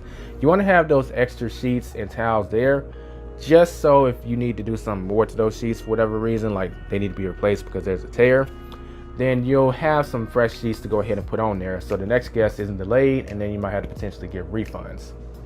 And as a bonus tip here, you did hear me mention that you take the towels out of the hamper, so it actually helps to have one, because if you don't have a hamper for the towels to go in, your guests are going to leave them all kinds of places. They can leave them hanging on drapes in the bathroom. They might leave dirty towels on your bed and then it's soaking the mattress, and it's like, it could end up anywhere, so why not control that somewhat and just have a hamper? That's a bonus tip added on to this one. The second tip is to have a good vacuum. Now, if your place has carpet, you want to make sure that it's vacuumed very efficiently. But there are a few different vacuums on the market. I'm not going to give any one particular suggestion because it really depends on how much you're willing to spend. But all I'm going to say is figure out what the top tier vacuum costs and what the lowest tier costs, and get something in the middle if you're trying to stick to a budget. Of course, if you want to go all out and you can afford the top tier, by all means get it. Just don't get the one at the bottom, because there actually is a massive difference in performance. You could vacuum a place with one of those like cheap vacuums, and you'll see the dust bag or whatever they call it fill up, and then you could follow it with another vacuum that's better, and it'll fill up. And you're wondering like, well, what the heck did the first vacuum do? It's just because it's not as powerful. So make sure you get a decent vacuum, at least somewhere in the middle tier in terms of pricing. But if you can afford it, feel free to go ahead and get the top tier. Just don't get the bottom tier. Tip number 3 is to ensure that your guests don't have access to your cleaning supplies or supplies in general. So there's 2 solutions to this. You can keep your supplies on site in some kind of a locked box where there's a combination or a key that you need to access them, or you can keep them off site. But the point is, don't have them accessible to your guests. Because let's say if you have extra cleaning supplies like your bleach in there, or your paper towels, or your toilet paper in on site, they're gonna assume those are just for them to use, and they're gonna abuse, and it's gonna go through extremely fast. So when something is not much of, like, I only have 2 to 3 rolls of paper towels available at each time. Same goes for toilet paper. Anything past that, the guest needs to purchase them themselves. If they see that you have an abundance of toilet paper, you best believe they're gonna overuse it. So just don't make it available, okay? Now that doesn't mean that you shouldn't make some cleaning supplies available to your guests though. I actually do have like bleach and other cleaning supplies at the bottom of the drawer in my kitchen, because if you actually make cleaning supplies available, especially for your guests that are staying long term, people don't tend to want to stay in a dirty apartment, so they actually will clean up behind themselves. And even some of my short-term guests will clean up behind themselves if the cleaning supplies are made available. I keep those separate from what I use, but I just make them available just in case the guest wants to clean up after themselves. And you'd be surprised how many people actually do it as long as they have the supplies. So making supplies available can go a long way. So I guess that's like a double tip. Number 4 is to check these 3 things immediately, because there's a good chance you might just forget to check them. Check the refrigerator, check the oven, and check the microwave. Obviously you want to check the refrigerator because it's one of the easiest things to just forget to check. And if the guest has leftover spaghetti or something in there, you need to go ahead and throw that stuff away, and make sure you clean down the drawers and everything in the refrigerator so it looks fresh, sparkling, and clean. The second, the oven is one of those things you can easily overlook. So you want to make sure you check it to see like if they were using the oven and some of the whatever they're cooking starts dripping towards the bottom, then you'll need easy off to scrub it off and get it off. And for the microwave, one of those things is easy to overlook. Just check to see if it's been used. You'll be able to tell because of the smell, but also visually you'll see like just pieces of things all over the place, like it tends to happen in the microwave. So be sure to check those. A good habit that I have, I just check the refrigerator immediately upon going inside the property, and I'll open the oven and open the microwave. And regardless of what I do next, I'm not gonna forget those 2 because they're left wide open. That's one of the ways that you could do it if you don't want to clean them immediately. At least you're setting up a little precaution so that you don't forget. Tip number 5 is to clean the place in the following order. So obviously you put your sheets and your towels in the washer, then you go ahead and replace them on your bed and also wherever you're gonna keep the towels at. Then I would clean the apartment in the following order. I would clean the kitchen first, then the living room, then the bathroom, then the bedrooms, and then I would leave the floors for last. So everything I mentioned, I'm not doing any sweeping or mopping. That's left towards the end. But the key takeaway is to make sure you clean the floors last, because you're gonna be walking in and out of the apartment probably, and you don't want to be tracking like any dirt or any mud or just like anything that your shoes will like pick up, like pebbles and stuff like that. So in order to avoid doing work twice, just do the sweeping and the mopping at the end.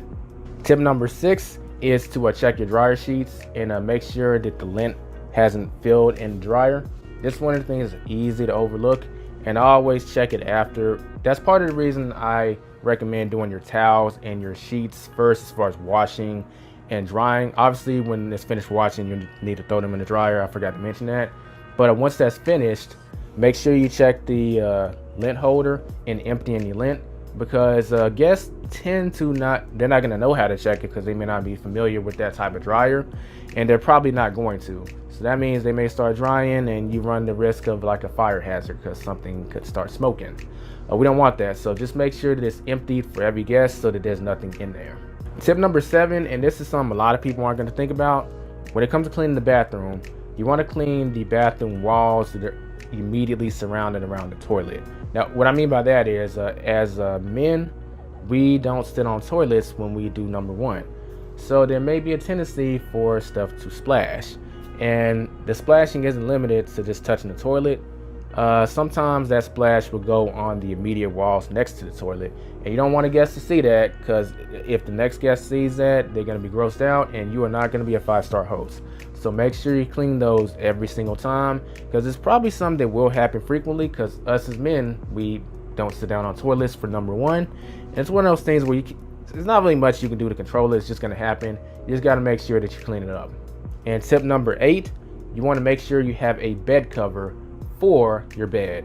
Now, this can save you literally hundreds of dollars, but if a guest has some kind of accident on your bed, like let's say they have a child with them and they have a little accident, let's say they waste wine or waste something on the bed, well, it's a lot easier to replace a $30 bed cover than it is a like $500 or $600 king size mattress. And even if you file a claim with Airbnb and get to collect your money, in my experience, the cheaper the claim is, the more you're probably going to get out of it. Now, I know that Airbnb has come out with air cover and it might be covered, but in general, it's just going to be easier to just replace that bed cover, or even wash it in some cases, as opposed to having to replace a mattress, because that stuff will sink into the mattress and will create a smell. So even if you get the visual out, the smell is probably not going to go anywhere. Just have that bed cover, so if anything touches it, then all you gotta do is clean the bed cover. I literally had a situation like this happen a few days ago, where a guest, for whatever reason, was spilled all this grease on the bed, and some of it soaked into the bed cover, but not the mattress, thank God. So all I need to do was wash the bed cover, and if it was something where the bed cover couldn't be recovered, I have a replacement bed cover just waiting on standby. So make sure you get a bed cover. Please don't skip this step, because if you end up having to replace a king size mattress, even if you get reimbursed for Airbnb, a mattress take time to deliver, or they're going to take a truck to deliver. So it's going to just be a big hassle, versus a bed cover, you could replace that probably the same day if you wanted to. I know I said I had 8 tips for you, but I got a bonus. Your bonus tip is to have an audiobook or a podcast or something that you listen to while you're cleaning. Reason being is, I know it's going to be tempted to jam out to your music, or you might not even be thinking about listening to anything, but cleaning is a great opportunity to listen in and stay up to date on the news in your industries, or just learn a new skill set. Don't waste it. Go ahead and be gathering knowledge while you're cleaning, because cleaning isn't going to require a lot of mental activity. So it's a missed opportunity for you to engage your mind and learn something new. So get some kind of audiobook or listen to some kind of podcast. Just to shout out myself, you could always listen to my audiobook, The Anatomy of Financial Success, the key to building financial confidence and destroying insecurities about money. It's available on audiobook in all the platforms, Google Books, Apple Books, also Audible and Amazon, and it's also on this YouTube channel. So, little personal shout out, but it doesn't have to be me, just anything that's engaging your mind so that you can keep growing.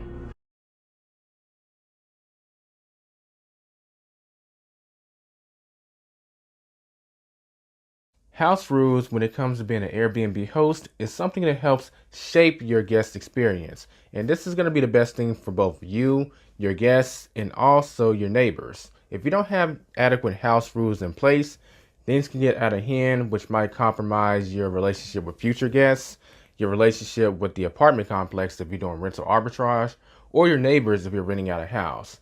That's why in this video, I'm going to be sharing with you 10 things that are good to include in your house rules that will help set a healthy set of guidelines that will help both your guests and yourself. So let's get into it. We're going to be talking about being an Airbnb host and 10 things that you should include in your house rules. For those of y'all that want to know my history with the Airbnb platform, I've been doing rental arbitrage for about a few months now, and I feel the need to share my experience with you, the audience, because I had a lot of questions, a lot of concerns when I first got started, and some of the stuff that I figured out was through trial and error. So I'd rather y'all just skip that part and just go towards making profit, and also just start off with the best experience possible because you have all the knowledge that you need. With that being said, I am an open book, so if you want to check out any of my properties, you can do so by clicking on the link in the description below. And if you ever come into the DFW, stands for Dallas Fort Worth area, and you're looking for a short-term rental, feel free to shoot me an inquiry and I can get you a discount on one of my properties when you stay in Dallas. With that being said, I'd like to set some ground rules when it comes to house rules. So right off the bat, I don't want y'all to just look at my video on house rules. Look around on this platform and find as much information as you can on setting your own house rules. I mean, look at Airbnb Automated, look at other short-term rental YouTube channels, because house rules are going to vary depending on your style of management, how much you want to get involved, how much you want to make, and what you want the guest experience to be like. I have no idea what that looks like in your mind. I just want to provide things that I include in mine to provide some inspiration for you, and if you want to, you can include those in yours. But be sure to check out other people who have made videos about what to include in your house rules. So the first thing is to clearly define what quiet time is.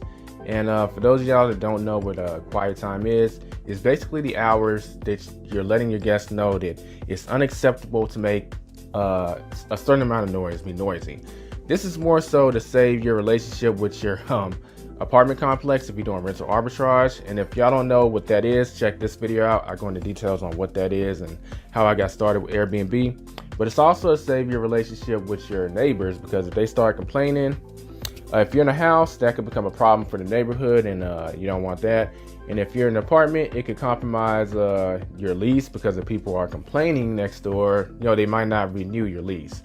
So I have my quiet time hours set between 10 p.m. and 8 a.m. That means that during those hours, guests are supposed to be quiet and not excessively nosy.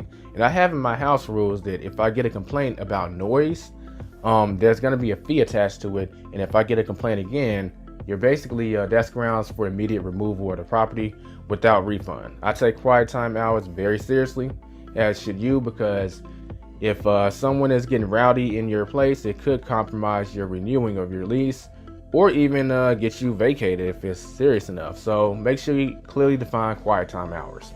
Second thing in my house rules is to notify me immediately if something breaks or if furniture is stained. So the worst thing that I want to do as a host is to have to charge a guest some kind of additional cleaning fee because they broke something or spilled something on the furniture. Now, that's not to say that that's not going to happen if they tell me about it, but it's going to 100% happen if I just go into the unit, or my housekeeper goes into the unit, and they find that something has been broken or something like that. If they tell me about it, maybe depending on what kind of mood I'm in and how big or small the issue is, maybe I'll let it slide because they were just upfront telling me about it. But if they don't, then they're definitely going to get charged that fee. But sometimes if they tell me about it immediately, the situation can be saved. Like if there's a spill on something, the longer it's there, the harder it's going to be to get out. So if I can go, or if I can send someone to clean that up real quick, maybe the furniture itself could be saved.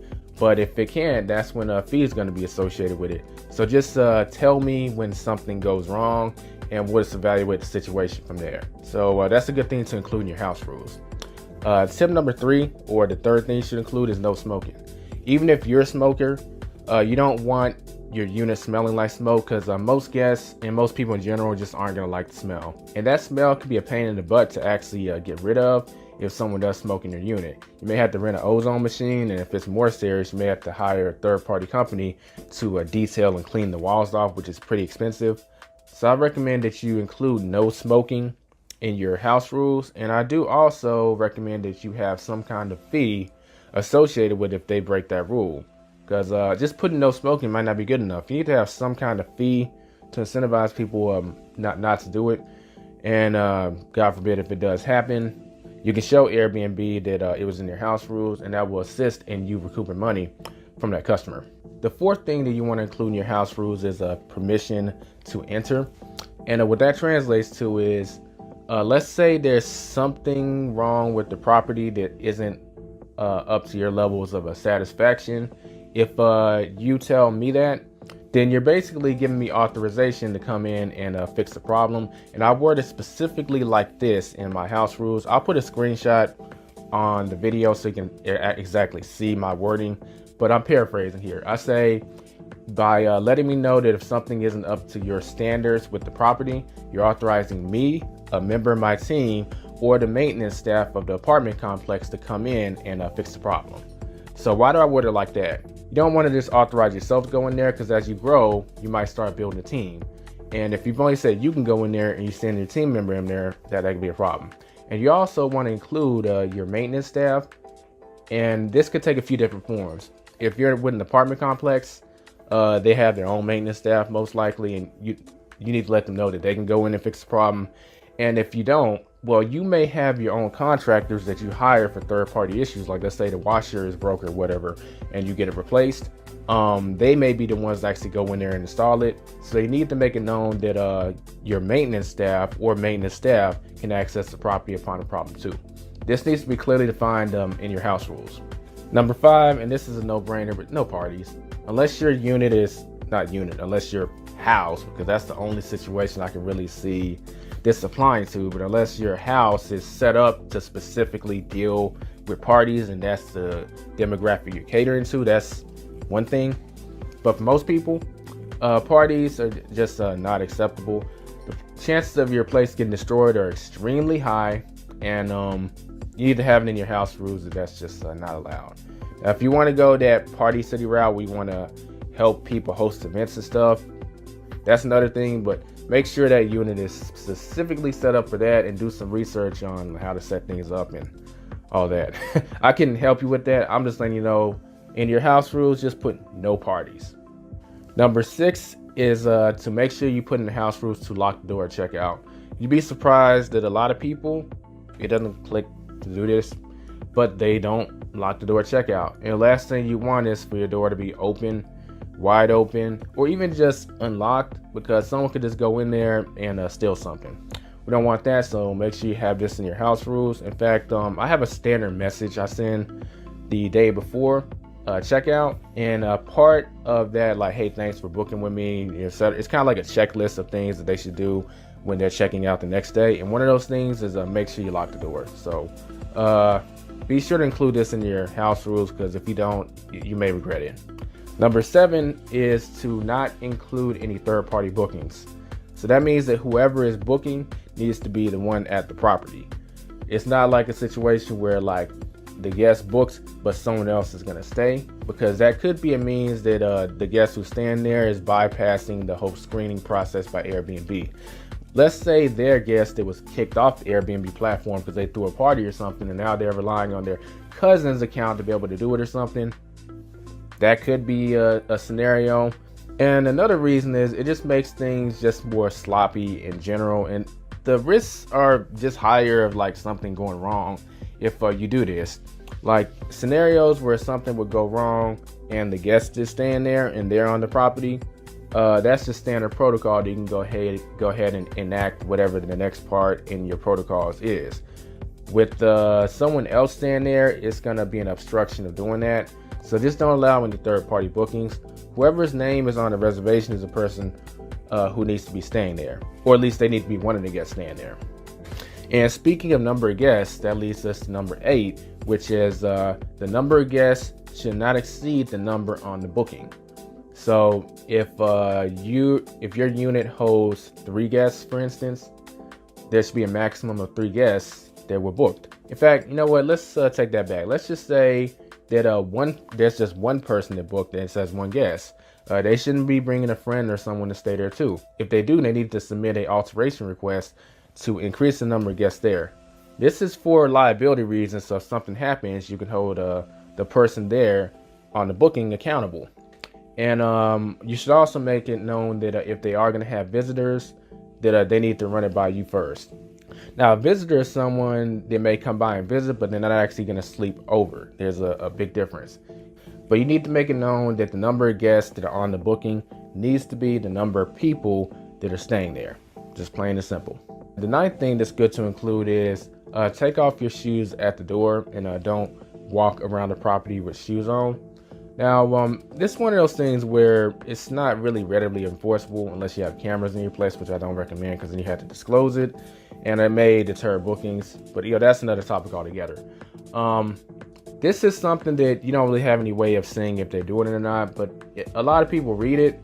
They may actually not do it, and it will assist your cleaning staff or you if you're doing the cleaning, because you got two scenarios. Either you have a wooden floor or a carpet.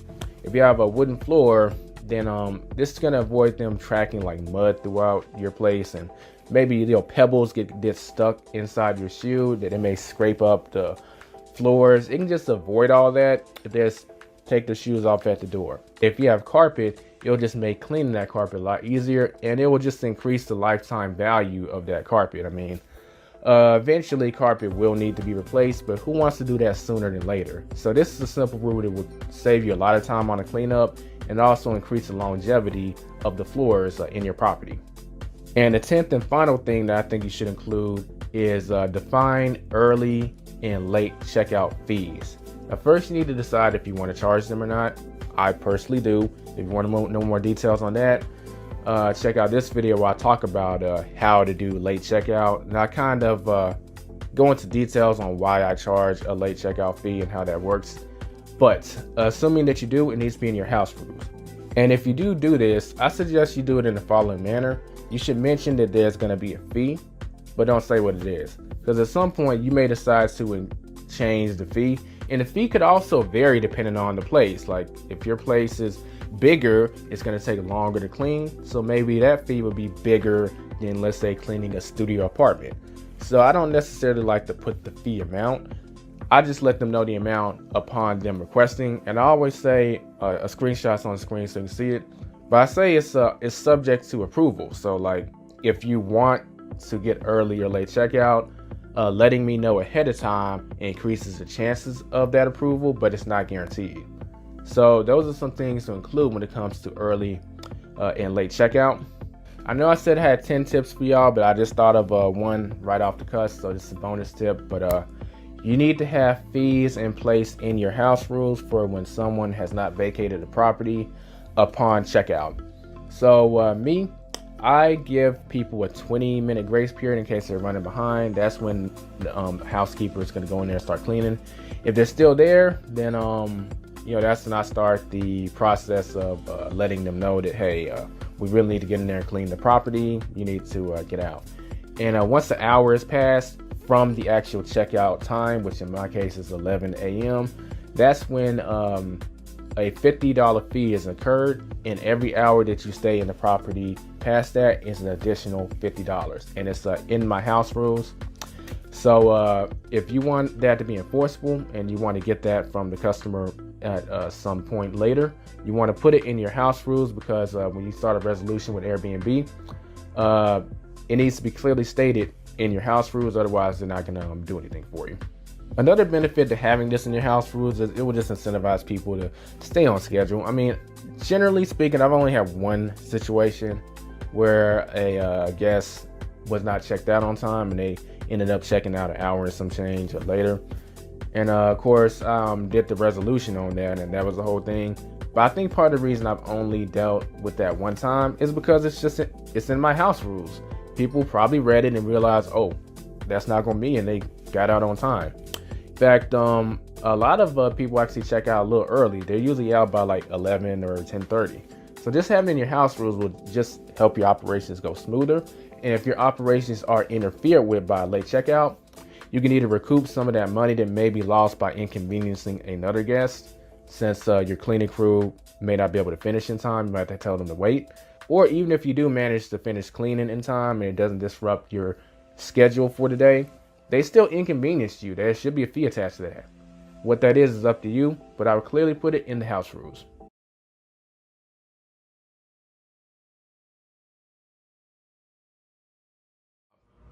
A lot of people are hoping to hop into the rental space when it comes to making money, in particular with Airbnb.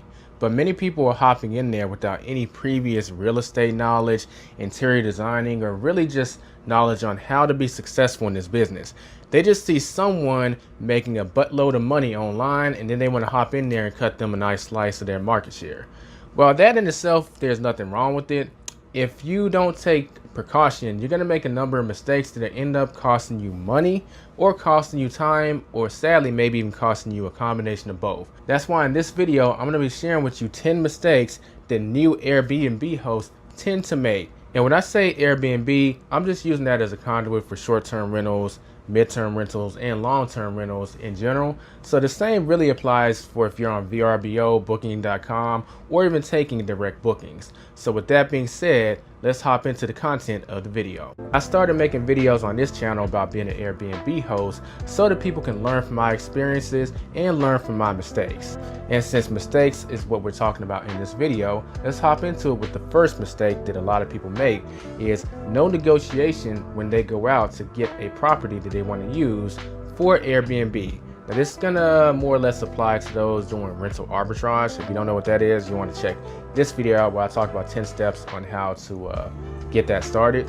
But long story short, rental arbitrage is a method of subleasing where you go rent a place, pay the rent, pay the utilities, and then you rent that place that you're renting out to someone else in the form of short-term or mid-term rentals, or if you wanted to, even long-term in some cases.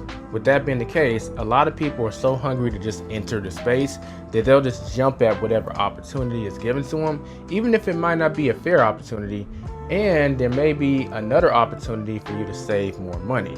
I'll give you a good example of this. I currently have 2 properties, and on the second one, I was able to negotiate $100 off of the monthly rent for a full year. Compare that scenario to another scenario where Airbnb host gets offered something that might just be unfair. Like, hey, this costs $1,500 for the market rate, but I'm going to charge you extra $500 since you're going to be putting it on Airbnb. And then you jump at that because you think that, hey, I just got to get in the game. Don't do that. I'm not going to go into the negotiation tactics because that could be a separate video in itself. If y'all want to see that, let me know in the comments. But look up some tactics on negotiation, and also look up leverage points that you can use as an Airbnb host. Remember, these people who you're renting from, they want that steady paycheck, and dealing with tenants is a bigger headache than you might think. So you may come in and be the solution that they need, because as an Airbnb host, you're more invested in that property. So you're not just gonna up and leave one year, and you're not gonna just completely trash the place. You have an invested interest in making sure things run smoothly. That sounds very appealing to someone who is a real estate investor and they're looking to rent the place out. That's just one negotiation point, but be sure to look into this. Don't just take what's given to you unless what happens to be given to you is a very fair deal. The second mistake the new Airbnb hosts make is they don't have any records. By records, I mean you need to be keeping accurate records of what is your gross income, what are you spending in terms of monthly expenses, and what is your overall budget that you spend for each unit or house that you pick up. And it's not enough to have a mental picture of this. You really should have this outlined in an Excel sheet or a Google spreadsheet.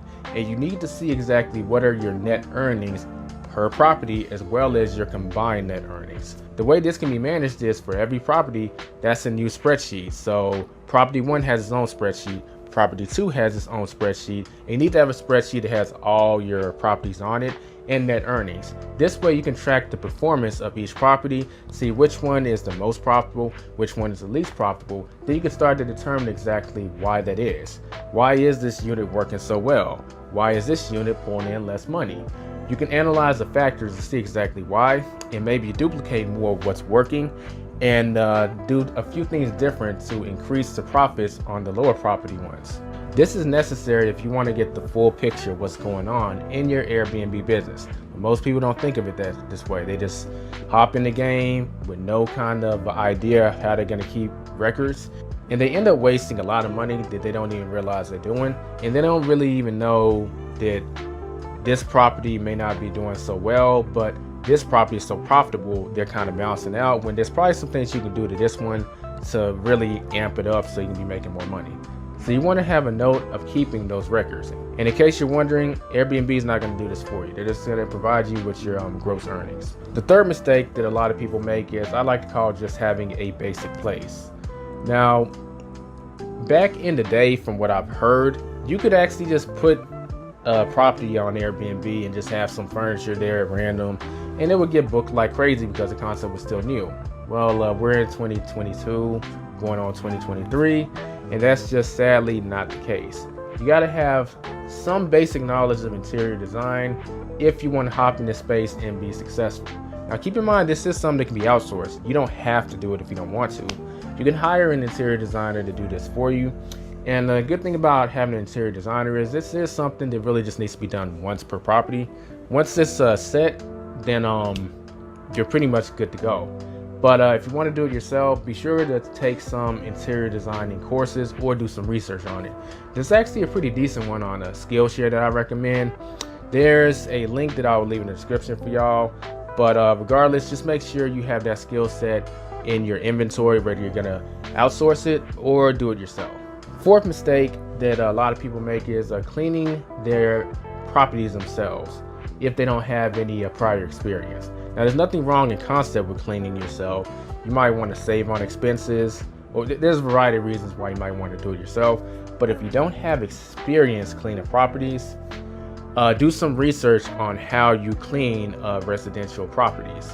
Now, this is important because there's just going to be things that you may not think of if you haven't done it in a commercial sense.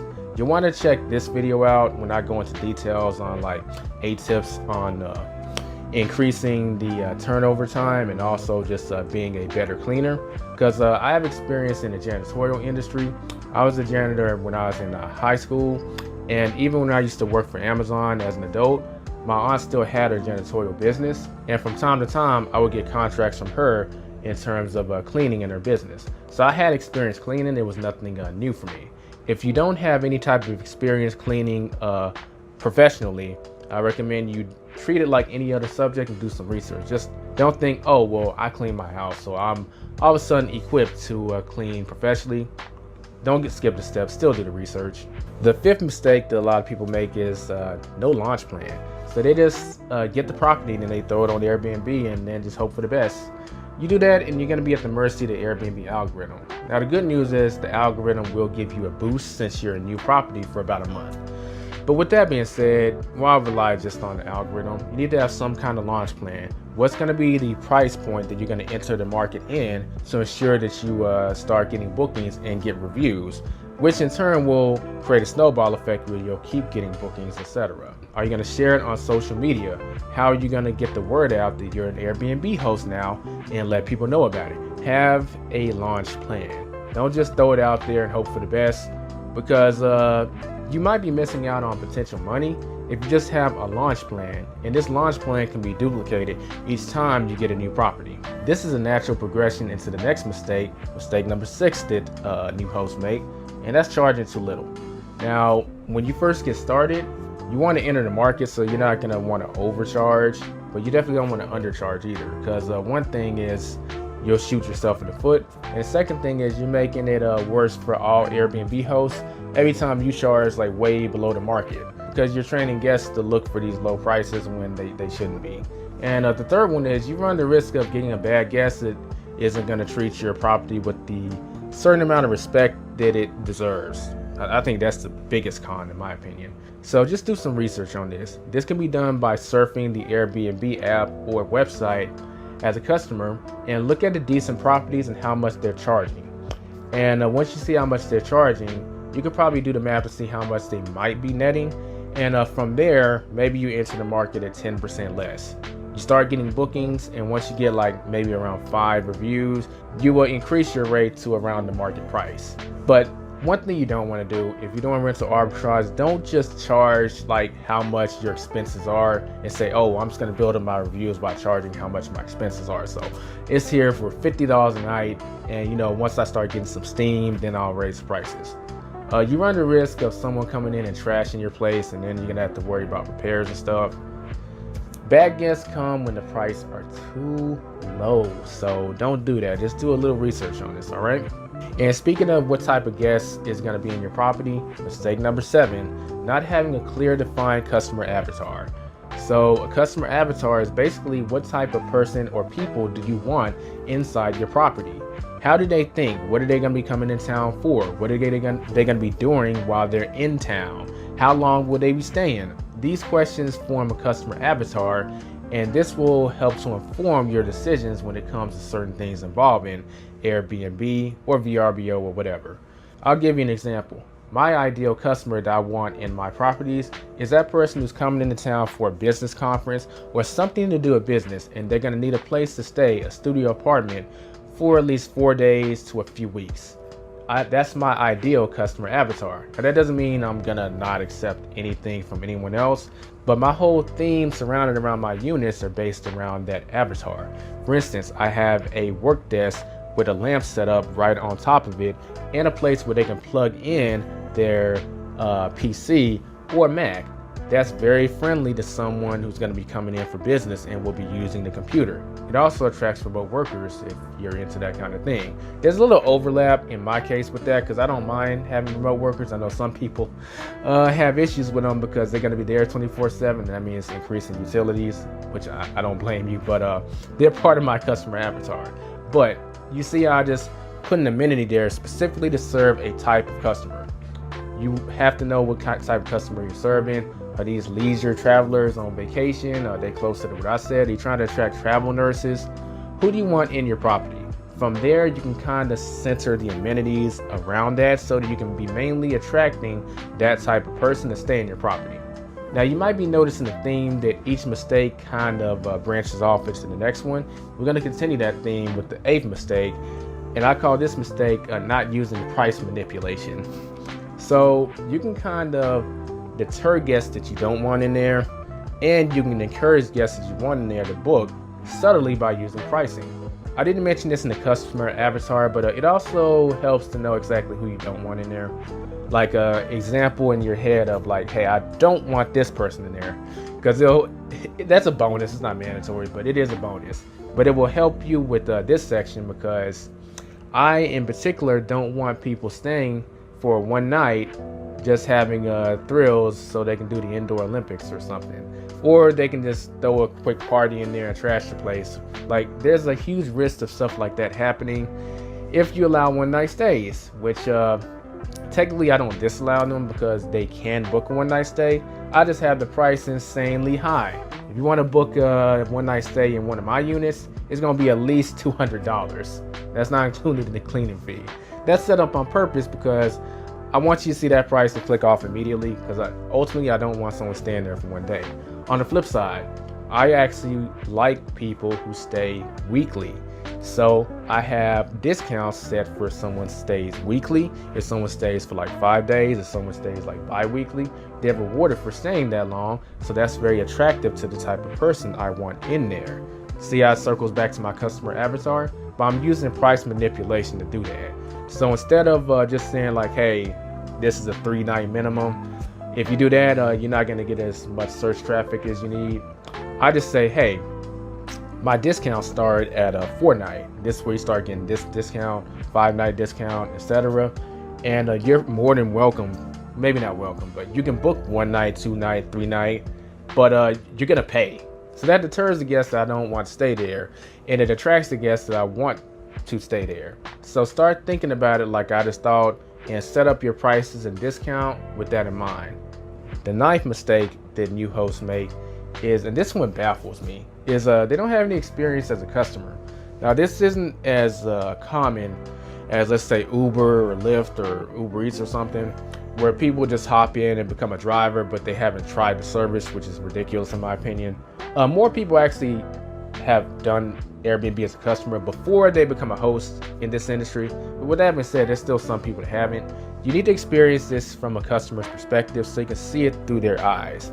If you haven't done so, then there's just going to be certain things that you're not going to think to do because you haven't seen it from their perspective. Oftentimes, there are little things that you could do that you would appreciate it as a customer, and then you can start doing them as a host, and this will lead to 5-star reviews and return customers. A great example for myself is I stayed in this Airbnb once. I noticed that they actually didn't even have YouTube on their TV. And I was like, how could you not have YouTube downloaded on your TV? And you can't download it for them because they have their PIN number in the TV, which is good. You don't want people purchasing stuff using TV.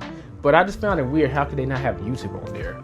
So when I started becoming the Airbnb host, guess what I had on my TV? I had YouTube. Not only did I have YouTube on there, I actually have YouTube Premium, so people can watch YouTube without ads. And I can tell you, I look at the history of the channel that I set up so that they can use, and they be looking at YouTube without ads. They take advantage of it.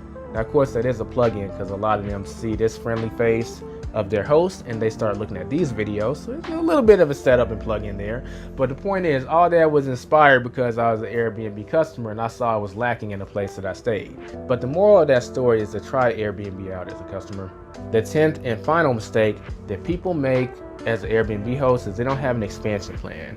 They just hop in this industry just kind of out of FOMO, fear of missing out. But they don't actually have a plan on how to expand, if they want to expand. And they just kind of wing it. They kind of go with the flow. And then one day they just think they want another one and just kind of, okay, well, I'm just going to go and get another one.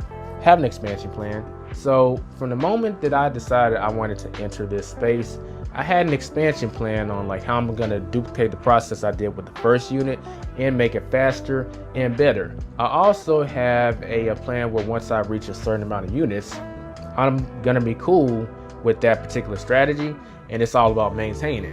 So my strategy is to do the rental arbitrage game, get around 8 to 10 properties, then use that cash flow, save it up, and get a house in cash or get a big house and be able to negotiate a little with the down payment. I think that's mandatory in this market because if you just go in there with your standard 20% in terms of buying a house, you're going to get eaten alive with these interest rates, and it is not friendly for buyers right now. So the only way you're going to have any real leverage is if you can buy something cash or have a big down payment. So with that being the case, I'm preparing for that scenario. But I have a clear plan on how to make that happen. And believe it or not, I also have an exit plan too. You need to be thinking about all of this when you decide to enter this industry. Don't just wing it. Have a plan on where you want to start, where you want to end up, and where you want to go once you reach your ultimate goal. Not having a plan means that you're not going to be looking for the best method to get there. And when it comes to expansion, you're not going to be looking at the ideal scenarios that can help with your plan because you don't have one. If you plan on being in this space for like years, maybe you should be looking to negotiate leases to around like 3 or 4 years. That way you can lock in a lease at a particular price so they can't just raise the price on you. See, that goes with having a plan. But you might be the type of person that you're afraid of regulations coming to your market, so you want to do year-long leases. So if a regulation comes you don't like, well shoot, you can just let the lease expire, sell the furniture, and then you're out of the market. That's the plan too. It just depends on what you want. But you won't know unless you sit down and map it out. And with that being said, those are 10 mistakes I see new Airbnb hosts making. If you focus on rectifying these mistakes, trust me, it'll be a smoother experience. You'll make more money and you'll be able to save a lot of time too.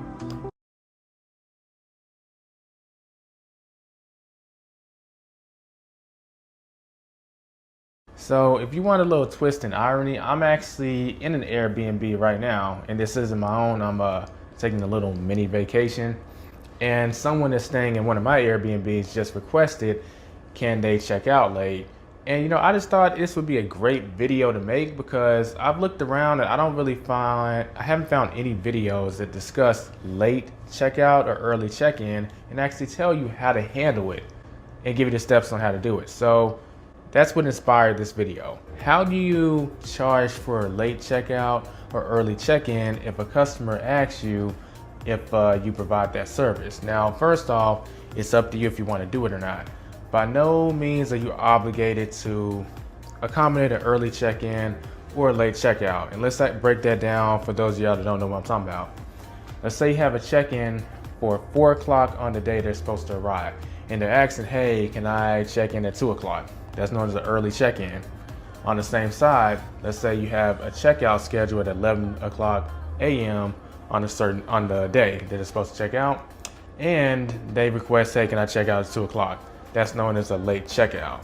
Now, one thing I found annoying in the Airbnb community is this is a very simple thing to discuss, but you'll find a lot of people basically telling you these little nuggets on like, well, maybe you should do this or maybe you should do that.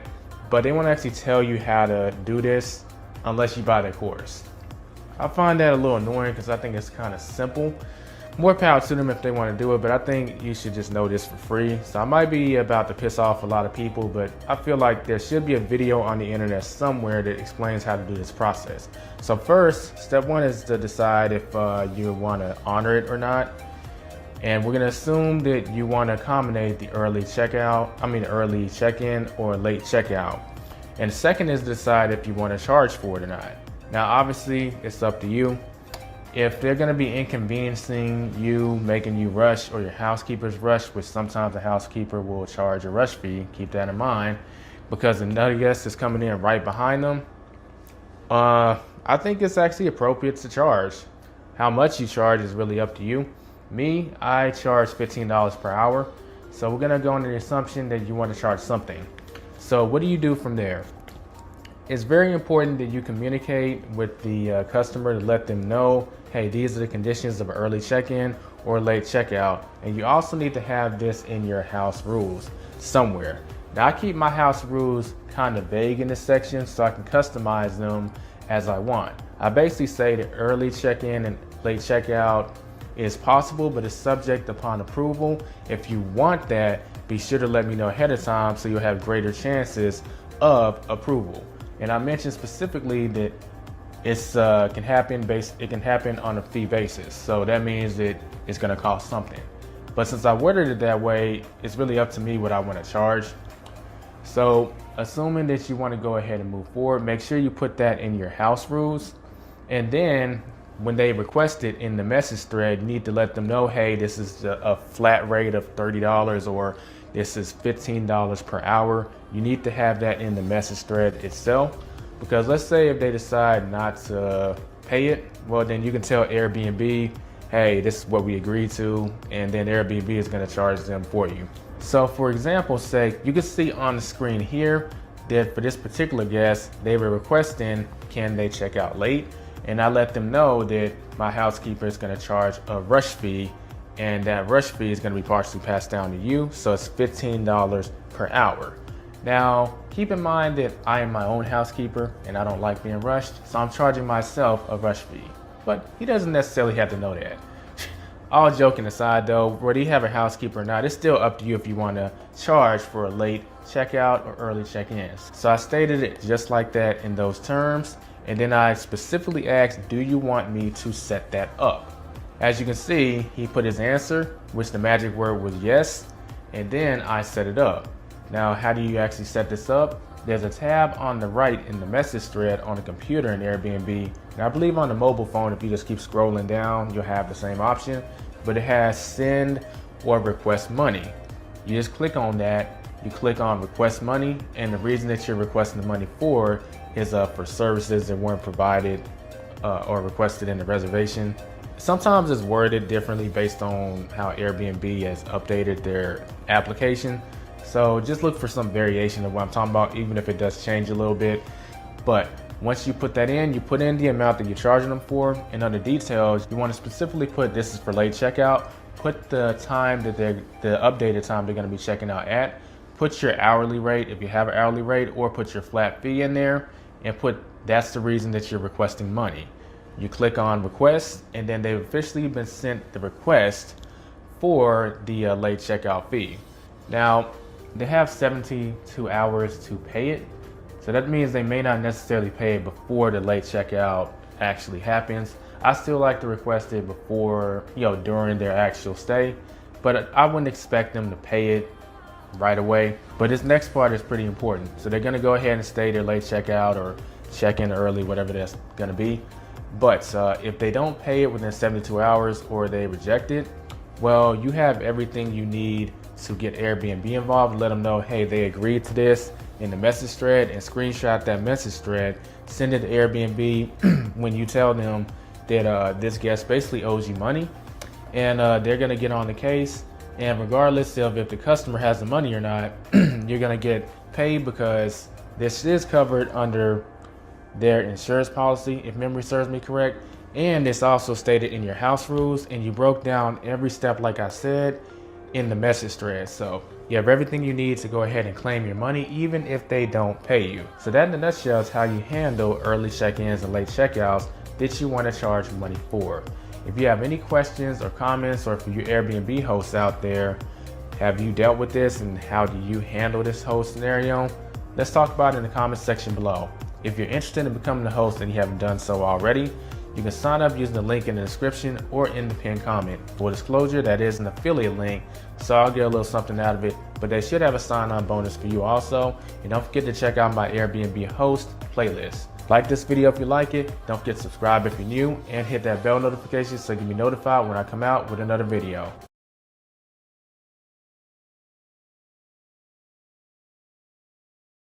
What's up, everyone? In this video, we're going to be talking about Airbnb. Specifically, there are 5 messages that I think that if you want to be a great host, you should be sending out to your guests, because it'll provide them, it'll give you the ability to check in with them just to make sure everything is okay. But it'll also set expectations based on whatever's going on in your listing, whether it be house rules or even opportunities to actually make more money. So without further ado, let's go ahead and hop into the content. Let me just share my screen right here. So we're going to start off by pulling up our messages. You can do this by going to your inbox, and I am doing this on a computer, just so you know.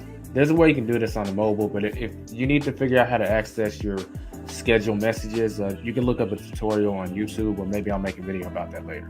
So next, we're going to pick a guest that's going to be coming pretty soon. And then click the plus button and click on schedule messages. And we're going to see the messages that I've arranged to be sent out in most cases. Now, there are some scenarios where I might skip a message if I think it's redundant, but in most cases, these are going to be the messages that are sent. So let's go over them.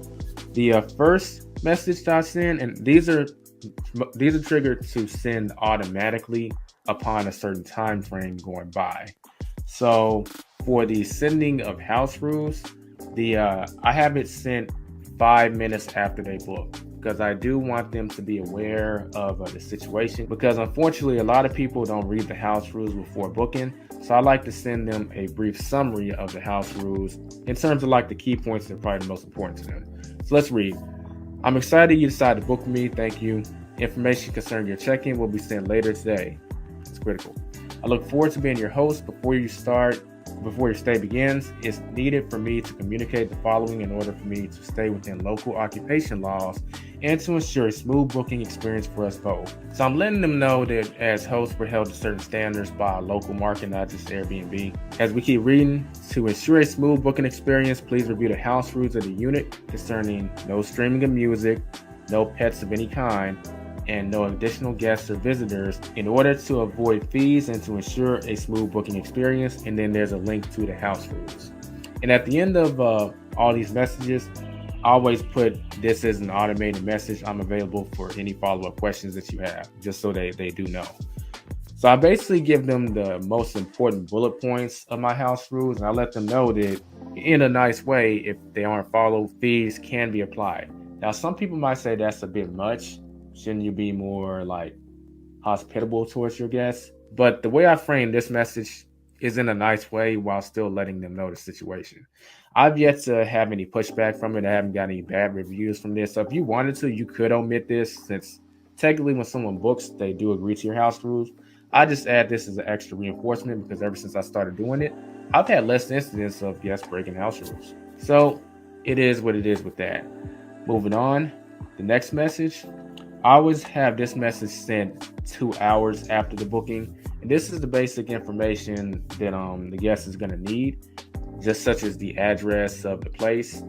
And I'm not going to read the whole thing. I'm just going to cover exactly what's in the message. If you need to see a visual of what this is, it's on screen. But I send the check-in time, and I also send the address in this message. But the most important thing here is I don't send the information they need to actually access the unit, such as the gate codes. And always, let's read this paragraph.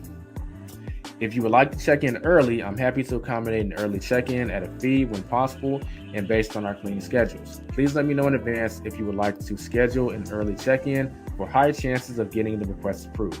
So in this message, I'm basically setting up, if someone wants to check in early, hey, reach out to me. And I've had guests reach out to me saying like, hey, I would like to check in early. Then I let them know how much it's going to cost, and then they pay it, and then boom. But it might not even be on their mind because they might just assume it's not available. So put this in your standard, I call this the booking message, and then I put the address of, not the address, but the building number of whatever this unit is. Not the unit number, the building number. Okay, so that covers that message. That's message 2. Message 3, this is, I call it the date of arrival message, and I put the building number. And this message, the purpose of this is to send all the information that wasn't sent in the booking message so that the person can actually check into the unit. The reason I don't send this information in the first message is I actually have had a guest check in earlier than they're supposed to without paying for it. A lot of people, they don't actually use Airbnb enough as a customer to become familiar with the the customer experience or the guest experience. So what ends up happening is your guest has access to your check-in information that you put under check-in information in your listing. And I think that's a problem because there's nothing stopping them from checking in early. So I don't put the information there. I just say that your information will be sent the day of check-in at the time. Since my check-in is at 4 o'clock, the information concerning the gate code, which I won't reveal for obvious reasons, is sent the day of check-in at 4 o'clock at the time of check-in. If they arrange an early check-in, then I'll just edit this message and have it sent. So if they arrange a paid early check-in of 2 o'clock instead of 4, I would just change this 4 p.m. to 2 p.m. and then send it. But that's the best way to stop people from checking in when they're not supposed to, and also getting them that information in a fairly automatic way where you don't have to have much interaction with it. That's message 3. Next, the next message is not a schedule message, but this is more so if you don't have any kind of communication with your guest up to this point. So a day after check-in, if they haven't communicated with you, even though these messages have been sent, I'll send this message because sometimes there might be something going on in the unit that is just kind of bugging them. Like it annoys them. And if you send this message, it might be something that you could solve very easily, such as maybe they don't know how to operate the remote, or maybe the batteries in the remote just happened to die when they were there. You could swing by or have someone swing by for you and put new batteries in the remote. And something so minuscule like that can lead to the guest not reviewing you when you might have gotten a 5 stars. And I guess for the extreme nitpicky guests, it could lead to a 4-star review. So neither one of those is desired. I always send this if I haven't heard from them. Hey, such and such, I hope your check-in went smoothly. If there's anything else that I can do to make your stay wonderful, don't hesitate to ask. And then I say sincerely, your host, Elijah Bilel. Now that's not an automated message. That's on a case-by-case basis. So I just have it scheduled or saved in my quick replies. So that's message 4, but that one is a circumstantial. So let's move on to the last message, which is, I call it the night before checkout. And this message is all about making sure they have the right expectations about what's going to happen the next day concerning checkout. So I'm going to read it. Hello, I hope you've had a good stay so far. Your checkout is scheduled for tomorrow at 11 a.m. When checking out, then I basically give them the checkout instructions from here. Now, this is a little hack, and if you do this, you'll probably appreciate it, or your housekeepers will. But I put, if you check out earlier than 11 a.m., it would be awesome if you could shoot me a message letting me know, as we can start preparing for our next guest sooner. And a lot of guests will actually do this. So if they check out earlier, you can send the housekeeper in sooner, or just let them know that that place is available to clean. Gives them more flexibility. I mean, it doesn't hurt to know, right? And it doesn't hurt to ask the guests. And a lot of guests, if they've had a good stay, if there's something they can do to help you out, and it's not that much effort, they will. And this is one of those things. As we continue to scroll down, I say, if you would like to extend your stay or schedule late checkout, feel free to contact me and we can set it up.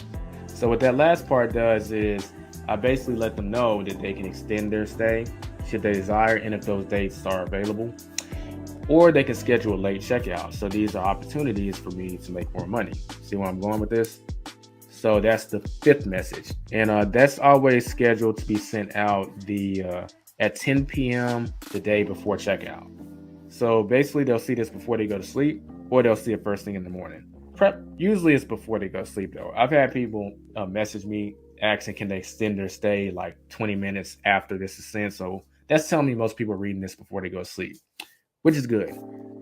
But with that being said, that covers the 5 messages that all hosts should be sending in some form or fashion. If you like me, you've kind of automated this, so it's a well-oiled machine, and there's not much that you really need to do to communicate this stuff to your guests. They'll be aware of the house rules, and they'll be aware of the opportunities to get an early check-in. They'll be aware that they can extend their stay should they want to, or pay for a late checkout. Keep in mind that the early check-in and late checkout, those are things that it's up to you if you want to provide them or not. You don't have to, and you don't have to offer them paid. You could offer them free as a good token and maybe be more likely to get reviewed. But in my opinion, if someone does want to check in early or stay late, there should be some kind of fee attached to it. But that's just my opinion. That's how I run my stuff.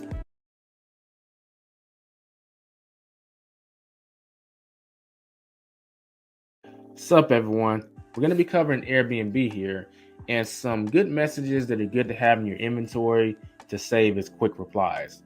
What I mean by that is the messaging system on Airbnb is set up so that you can actually have quick replies. So if you get the same question over and over and over again, you can actually just save the message in the Airbnb message system. And when you get that question again, just click 1 or 2 buttons and then bam, it sends the same reply that you sent to other people. The only difference is the person's name will be different. So it's pretty convenient. So we're going to go ahead and bring that up. Let me share my screen so y'all can get a visual representation of what I'm talking about. This is on desktop, by the way. So if you see the message icon at the bottom, it says quick replies. So there are some saved quick replies that are automatically there, but I've never used them. They don't really seem to be all that useful. But just so you know, some of them are going to be saved by default. So this is going to be interesting because even though I've come up with a lot of quick replies, maybe some people in the comments have quick replies of their own that aren't presented here. So let us know in the comments, what are some quick replies that you have that weren't featured in this video? If we can help each other out as hosts, it'll just make it that much more smoother for our guests and indirectly for us. So the first quick reply, and I don't like this, but I have to actually use the reply for you to see it. I just won't press send. So I'm going to click on, it's basically what I do when I'm asking for a review after I review the guest. So I click on use reply. It says, hello, thanks for being such a great guest. I left you a 5-star review. Now, assuming they deserved a 5-star review, just keep that in mind. And if you enjoyed your stay, it would be great if you left a review for me as well. If there's anything that could have made your stay better, please send me a message. Thanks again for booking my place. Hope to see you next time you're in town. Forever your host, sincerely, Elijah. So what that does is it's just basically encouraging them to leave a review, asking politely. And I'm also letting them know that you're open to feedback, but you're kind of saying like, hey, can you give me the feedback here? So if you do have something to say that would lead to 4 stars or below, just send me a message here instead. So that's the first quick reply. Definitely a good to have since most guests aren't going to review you unless you ask. And the ones that do review you, they'll probably only leave the ones that review you without you asking are going to be the ones that are going to leave a bad review. So if you want to balance the scales, you need to make sure you have enough good reviews. And most of them, you're going to have to ask for directly. Scrolling down, we have the early check-in request message. So if someone asks to check in early, I always send this. Hello, such and such. The housekeeper cleans the apartment between checkouts and check-ins. While I can't guarantee you an early check-in, if my housekeeper finishes cleaning sooner than expected, I'd be happy to accommodate a check-in earlier than 4 p.m. Now, I have the automatic thing saved there. That's why I said between 4 p.m. and 10 p.m. How much earlier would depend on the housekeeper, but I can keep you posted. So that's good to have in your inventory. Now, that's not for a paid one. That's if you decide to offer an early check-in, I guess just for free. Not guess, but just for free. Next, we have freezing temperatures. So as you know, especially in certain places in the country, temperatures will drop below freezing, and that can cause pipes to start busting. So you need to make sure that the faucets are dripped. And if that happens while a guest is in there, they need to know the protocols to make sure this doesn't happen, because that would be quite inconvenient for them too. It's not like, hey, I'm trying to save myself as a host. Do you really want to be in there while that's happening as a guest? And then like you won't have a place to stay when all these pipes bust? No. So this quick reply has, hello, such and such. I hope all is well with you. Freezing temperatures are expected to hit Dallas during your stay. Please be sure to keep the faucets, showers, and sinks with hot and cold water dripping to prevent bursting pipes. I'm here for you if you have any questions. I've yet to have any issues with this when that scenario is going on. Guess I would say, oh yeah, sure, I'll do that. Next, we have, now I have a booking question that I ask before someone books. I basically ask them what brings them to town for their stay. And this is basically to get an accurate reading on, are they my desired customer avatar? The units are designed and catered around business travelers, remote workers, and travel nurses. Not really set up for leisure travelers or even just people who aren't in that type of situation. So I want to know who is renting the apartment. And every now and then you'll get someone that just doesn't answer that question. It's required, but they'll just say, hey, thanks for letting me book your place. Like, no, I need to know why you're there. And this is actually in my house rules. Like, this is part of the booking process. If you don't complete it, your reservation will be canceled. So I have a quick reply if they don't send that information. Say, hello, thanks for booking with me. I look forward to being your host. Before your stay begins, I need the answer to the question that was asked as part of the booking process. What reason are you renting the unit for? Then usually they reply with the reason. And for those of y'all that are wondering, why do I need to know? Because if they're my desired client avatar, perfect. Maybe there's something that they're coming in town for that I could help with. If they're coming to town for a particular reason, I might have a contact that I could recommend them, or I could have a place or a venue that I could recommend based on my knowledge of the city. It might be something else I could do to help them. And if they're not in my desired customer avatar, let's say they're a leisure traveler, to be honest, I need to set expectations with them. Like, let them know, look, the unit is set up for this, this, and this. So our house rules are this, this, and this. Do you agree to them? Because leisure travelers are coming for another reason entirely. They need to be aware that my house rules are stricter than most places because it's catered towards a specific clientele. Some people might think that's a bit much, but I'm the original Airbnb host in the sense of when an Airbnb bed and breakfast catering to business travelers, having a place to stay while they're in town for business. I'm the OG host, so I'm looking for guests to fit that demographic. Anyway, next we have, let's say if they don't answer the first guest, doesn't answer booking questions, I hit them with this. This is the quick reply. Hello, such and such. Check-in instructions and codes will not be sent until we receive the answer to this question. I'm actually serious about that. If they don't want to answer this, that's actually a bad sign that they're up to some dumb stuff. Like, yeah, I want to try and throw a party or something. So that's another reason I will cancel this reservation. Well, I'll call Airbnb and have them cancel it rather. Next, we have if a guest hasn't checked out yet. This one is a lot of fun. So if a guest hasn't checked out 30 minutes past their scheduled checkout time, because I do allow a 20-minute grace period because you might just be running behind. But the checkout is 11 a.m. They're still in there at 11:30. This gets sent. Hello, Jim. Hello, such and such. I see you haven't checked out the property yet. I'm going to get started on the unit. Please let me know when you've checked out of the property and I'll come back. Thanks again for booking with me. Next, we have inquiry without answering booking questions. So you do have people that they'll ask questions about the unit before booking. And a lot of times they don't even say why they're coming to town, which means that they're not answering the question. Now, what's important is if they send an inquiry and you pre-approve their stay, they can book without answering that booking question. So that's why I have this quick reply to get this out the way before I even answer their questions. So I say, hello, I appreciate your interest in the unit. I would first need the answer to the booking question that is asked on the booking page before I can answer your questions. This is to ensure you're the right guest for the unit. What brings you in town for your stay?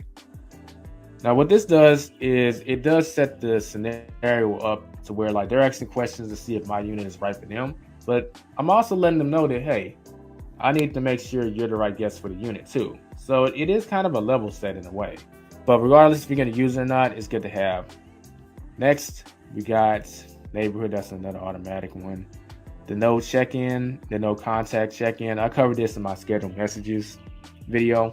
But if I haven't had any contact with this guest, they haven't messaged me at all, and it's been a day into their stay, even though the automatic messages are being sent, I'll just send this in, hey, I hope your check-in went smoothly. If there's anything else that I can do to make your stay wonderful, don't hesitate to ask. What that does is if there's something that's kind of bugging them about the listing, like maybe the batteries in the remote died, and it's like, that might impact them leaving you a review or not. So you send this message and they'll say, oh yeah, it's really bothering me that like the batteries in the remote went out. Well, you can send someone over there to, get new batteries and put those in the remote. Then that little thing was like nitpicking them in their head has been taken care of. And those little things will go a long ways towards guests giving you a 5-star review. Next, we have paid early check-in. So this is different from the other quick reply. That was for if I want to offer check-in for free for whatever reason, an early check-in. This is the normal check-in message to get sent if they ask about, hey, can I check in early? I say, hey, the housekeeper cleans the apartment between checkouts and check-ins based on our schedule. I'd be happy to accommodate an early check-in. My housekeeper will charge a rush fee though. Early check-in is $15 per hour and the earliest check-in is available at 1 p.m. and my normal check-in is 4 p.m. So then I leave an outline of the prices. 1 p.m. 45, 2 p.m. 30, 3 p.m. 15. Would you like to schedule an early check-in? Now, regardless if you have a housekeeper or not, I would actually frame it this way because it gives a reason why you're charging for early check-in. And let's say your housekeeper is yourself. Well, charge yourself $15 per hour. At the end of the day, a paid check-in is not owed. So if you want to give it, you're well within your rights to charge a fee. I guarantee you hotels are doing it. Next, we have paid late checkout. Same concept. They ask for a late checkout. Hello, I'm glad to say that late checkout is available. Now, this is assuming it is available. If it's not for whatever reason, let them know it's not available. That could be a quick reply in itself. You could have a quick reply saying like, hey, sorry, early check-in is not available or late checkout is not available. But yeah. But continuing, I will be charged a rush fee though by my housekeeper. Same thing applies. I give them the information they need to make a decision based on the prices. Now, I do have a cap on how late I'm willing to entertain a late checkout because the unit still needs to be prepared. It tends to take between 45 and 75 minutes to clean a studio apartment. And this is assuming that the place is was used. So I want to make sure that there's that buffer time needed to efficiently clean the studio apartment. Next, we have the profile picture unidentified. So this is part of my house rules, but I have it so that my guest has to have a profile picture in order to book. And you can set that up in Airbnb. But Airbnb's version of a profile picture, they could take a picture of their hand like this. And they have a profile picture. So for me, that's a problem. So part of my house rules is it needs to be a picture of someone's face because this is how we identify that the person booking the unit is going to be staying in the unit because we have a Ring camera outside of our apartments and we face check everyone who goes in the apartment during check-in. So the person who booked the unit is not in the apartment or is not checking in, that's a problem because we don't allow third-party bookings. If you book the stay, you need to be in the unit. So it reads here, hello, part of the check-in process is verification of making sure the person booking the unit is the person staying. This is done since third-party bookings aren't allowed. This is done via checking the profile picture on Airbnb. I see that your profile picture doesn't contain a face of a person. Please upload a picture of yourself here so that the check-in process can be completed when you arrive at the unit. So I've had this happen a few times. Once they've been made aware that they're not going to have access to the unit, so they upload a profile picture of their face. They tend to do it. I don't get it. I did get someone giving some pushback, but once I told him, look, we can't give you access to the unit until you do this, he did it. Of course, it's up to you if you want to set that up. I don't allow third-party bookings, so that's why it's so important. If you allow them, this might not be something that's important to you. Scrolling down, Next, we got these are automatic ones. So things to do in Dallas question.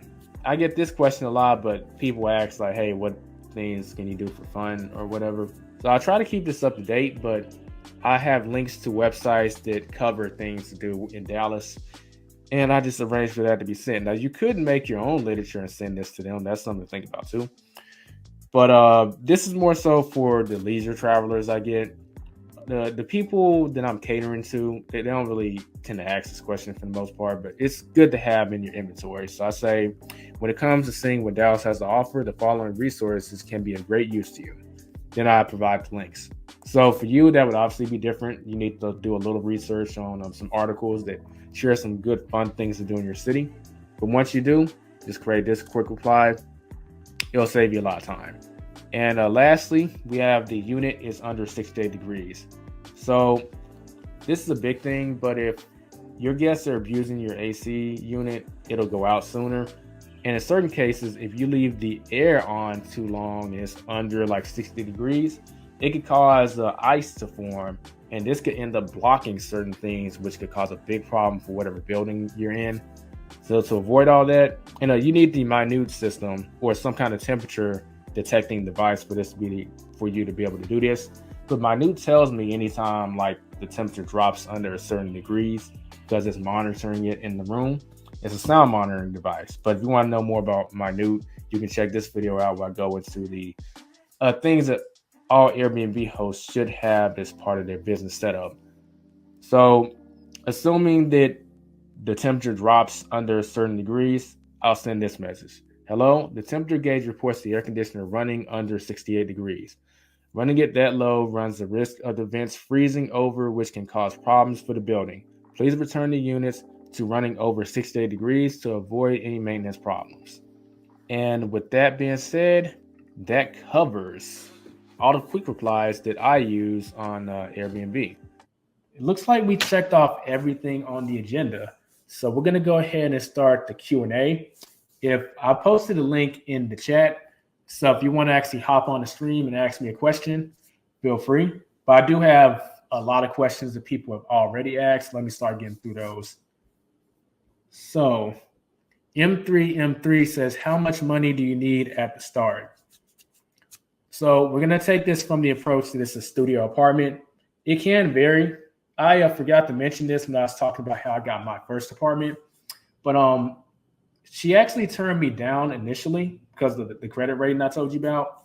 But I actually countered saying that, well, what if I give you a higher security deposit? Then she said something ridiculous. That's when I passed. And she called me back and it was lower.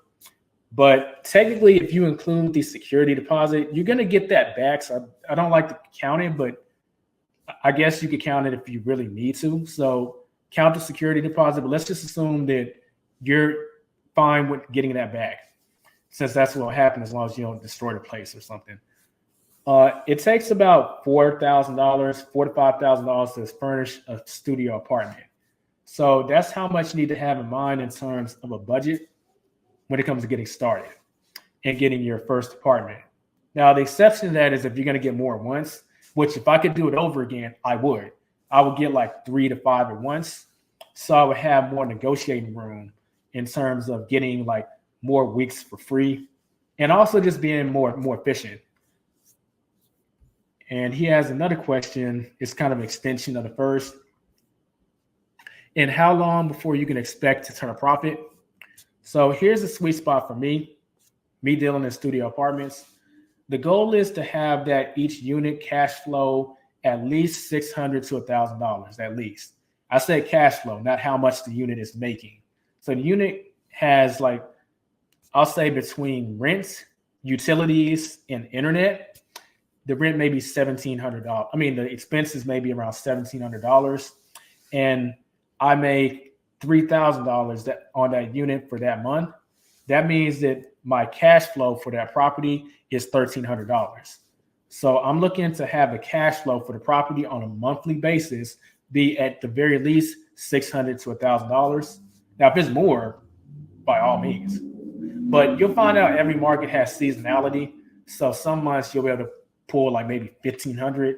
Then during the slower seasons, your profit might be like 400, which is under the amount I said. So I'm looking for the median average. So at the end of every year, I take the full income in terms of cash flow and divide that by 12. And that number needs to be over 600. So with that in mind, we're going to use 600 as the number. So if I'm going to make positive cash flow of 600 per month, how long would it take to get another? How long would it take to get your profit back? Since you spent $4,000 to furnish the apartment. So let's do a little math. I'm looking at my calculator. So it take roughly 7 months to get your $4,000 back. Now here's the interesting thing. When you start getting more units, you can make that money back faster. And my strategy initially is to get a unit, don't take any money out of the business, just let the money build up until I got another $4,000. And then I could go and furnish another studio apartment. I'll say $4,500 because let's say if they still want a security deposit, you can go ahead and include that in there. But I would be trying to negotiate the security deposit out of the equation because if we've done business before, are you really insecure about me as a tenant? I mean, so I'm going to be aiming to negotiate the security deposit away. But if you need to take it into consideration, and keep in mind, I'm using the low end. It's more likely if you're actually managing this stuff right, that your number is going to be higher than 600. So it would take about 7 months, but the more apartments you get, obviously that starts to compound on each other. So 600, but then you got 2 apartments, so you have 1,200, and then you can get to that 4,000 much faster, and so on, so on. Technically, that cycle can just keep on going. I do recommend you set a goal on how much money you want to make, and that should determine how many apartments that you want, if that makes sense. My love letters to books. Ooh, appreciate you chiming in. Be sure to check your channel out. Do you use a cleaning service? If so, how do you find them, or how did you find them? So I have used the cleaning service, and I've also done the work myself. I actually prefer to do the work myself because it fattens the margins. But there's an app and a platform called Turnover B&B. I use them. In fact, let's actually Google it so you can get a visual of what I'm talking about. Turnover B&B. And let's share our screen.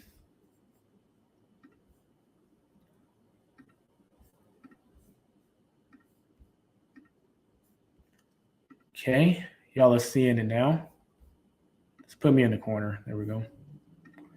So Turnover B&B is basically matchmaking for cleaners and Airbnb hosts that need each other. So Turnover B&B is actually pretty similar to TaskRabbit, except for it really just focuses on cleaners. So a cleaner can get on there, post their rates, how much they charge, and they have reviews of themselves like these other platforms like TaskRabbit, Fiverr, Upwork, that kind of stuff. So you could put it in a freelancing platform category. And basically, if you want someone for the job, you press a button and you request to add them to your favorite cleaners. And then from there, you just post the days that you need them based on the days in between your bookings. And this can be done automatically. You can sync your Airbnb calendar or Turnover B&B, and you can have it so this is posted automatically and it's kind of running itself. But just keep in mind that they are going to charge something. And that's what I use to hire and outsource my housekeeping sometimes when I'm not able to do it. But I actually have experience in housekeeping because when I was in high school, I used to work for my aunt's janitorial company. So I have experience cleaning, not just commercial buildings, but also, what's the word I'm looking for? But basically houses and stuff. So I already knew I could take care of it. I'll be coming out with a video kind of breaking down like 8 tips that you need to do effective cleaning. So yeah, I still do it myself because I like the fatter margins. It gets that number closer to 1,000. Ooh, looks like we have a guest. Nikki, what's happening? Hey, how are you? Just making it happen. Breaking down this Airbnb Nice. game. The last person just stole my question. Ooh. The exact same question I had about the cleaning. But but it's okay because I always have a backup. So you know me, I think outside the box, right? So I think about more than one way to monetize the stuff. So I already know the answer to this, basically, at least part of the answer, but I think it would benefit people if you share like other ways, if if there's more than one way that you earn money from your Airbnb off of Airbnb. So I'm thinking the Amazon and that stuff. So like that's just more than one way of bringing income in, and I think that that's something that people might find beneficial. Yeah, definitely. And that's so Nikki. I mean, that's so Nikki connected. Yeah, be sure to check Nikki's channel out. She's kind of like we're kind of like yin and yang. So her channel is very similar to mine in the sense of saving, making a lot of money, and also she has more money, more tips on saving money too. But yeah, so the ways I monetize outside of Airbnb, first way, my book is in every single unit. And people see that because my name is on it. They recognize, that's my host. Oh, he wrote a book? Well, let me check it out. And some people actually ask, hey, can I take this with me? And Airbnb has it so that you can upsell. So you say, yeah, sure, this is how much it's going to cost. So they can send the money, then they can just keep the book. But I realized I was missing out on money doing that. And obviously, I could replace it afterwards, but I'm missing out on money doing that. Because what if they just go to Amazon and buy the book? And I am an Amazon influencer. So if they buy my book and then buy a $500 flat screen TV, Nikki, you know how this works. We get commissions on both.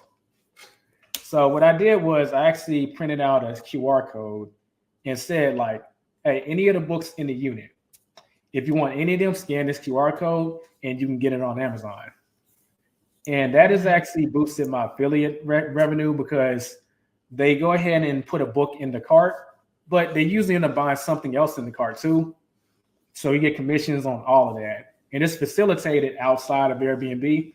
They just scan the QR code, then boom. Nice. And it's funny because you just earned some money off me yesterday. I was on your page. I was shopping on Amazon. Yep, so you'll see it. And ironically, because you'll see, I actually did I bring it up? Yeah, so there were a couple of items that I bought. But the good thing was, because I didn't buy one of the items that you had directly listed in there, but I went to your store first and then went and made my purchase so that you would get the commission. And then ironically today I see that and you mentioned it because I saw it in the store yesterday, but you mentioned the items that I actually use. That's the phone stand. I'm like, that looks familiar. Shop on Amazon too much. Oh, you got one too, huh? Yeah. So yeah, you're really helping people out by actually suggesting those items. I think people would find that really beneficial.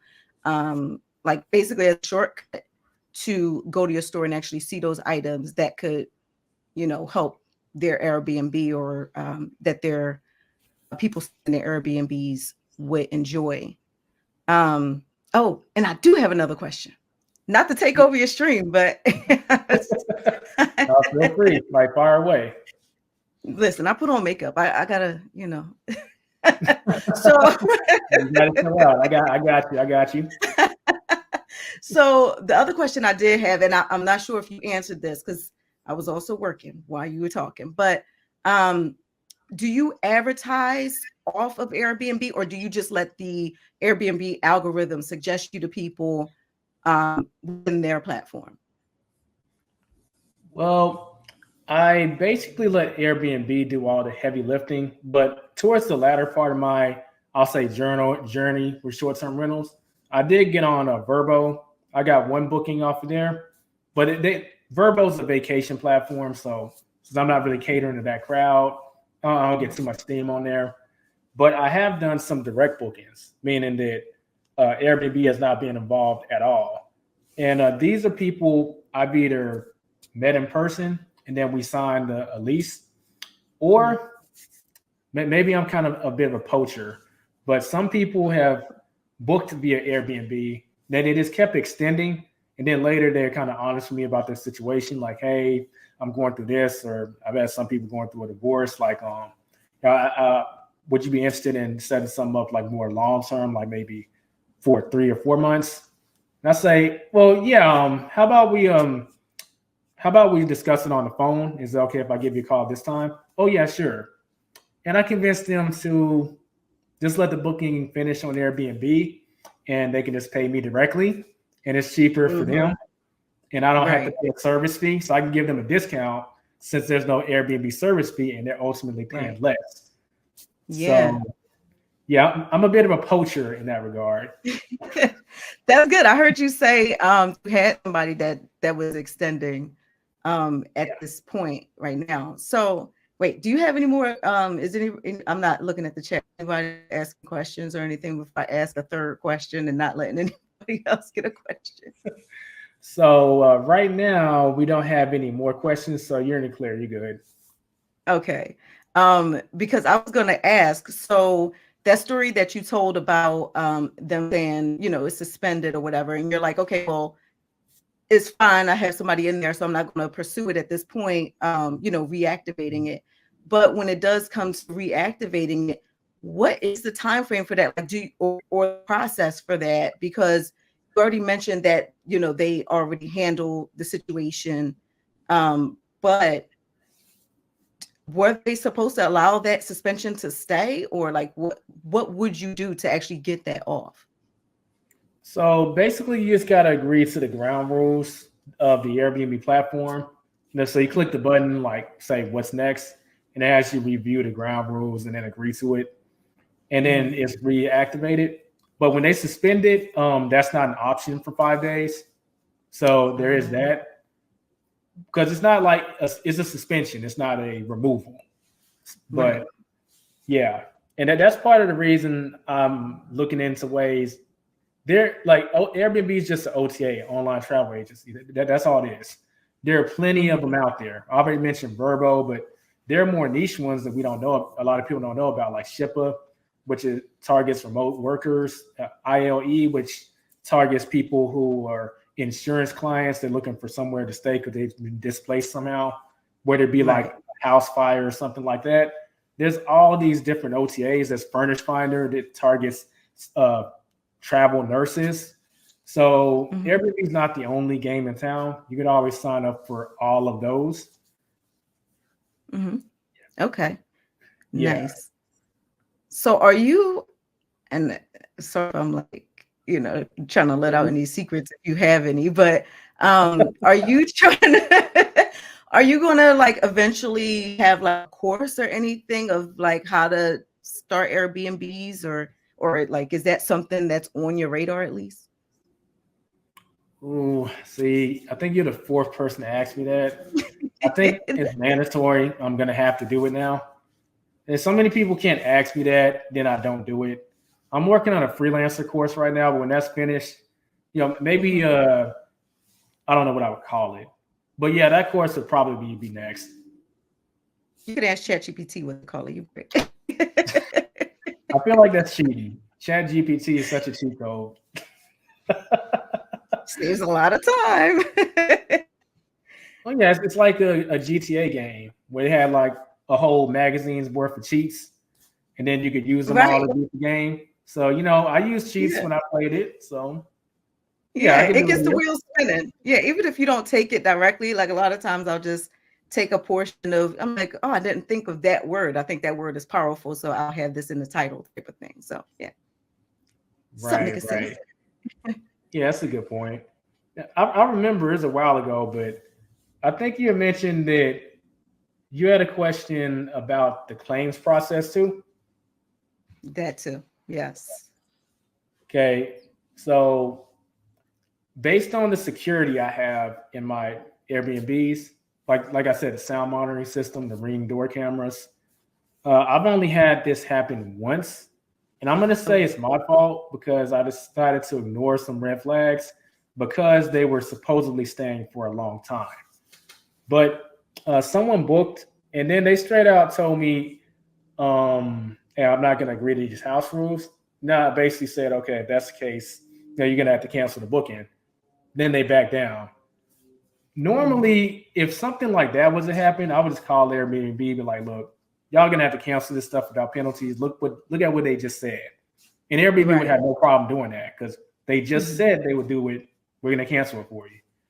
But it was like a monthly booking, and it was during the month of December when it's slow. So I went on to let it slide, and they decided to throw a party. And it was the kind of party where like a bunch of people were going in and out of the unit.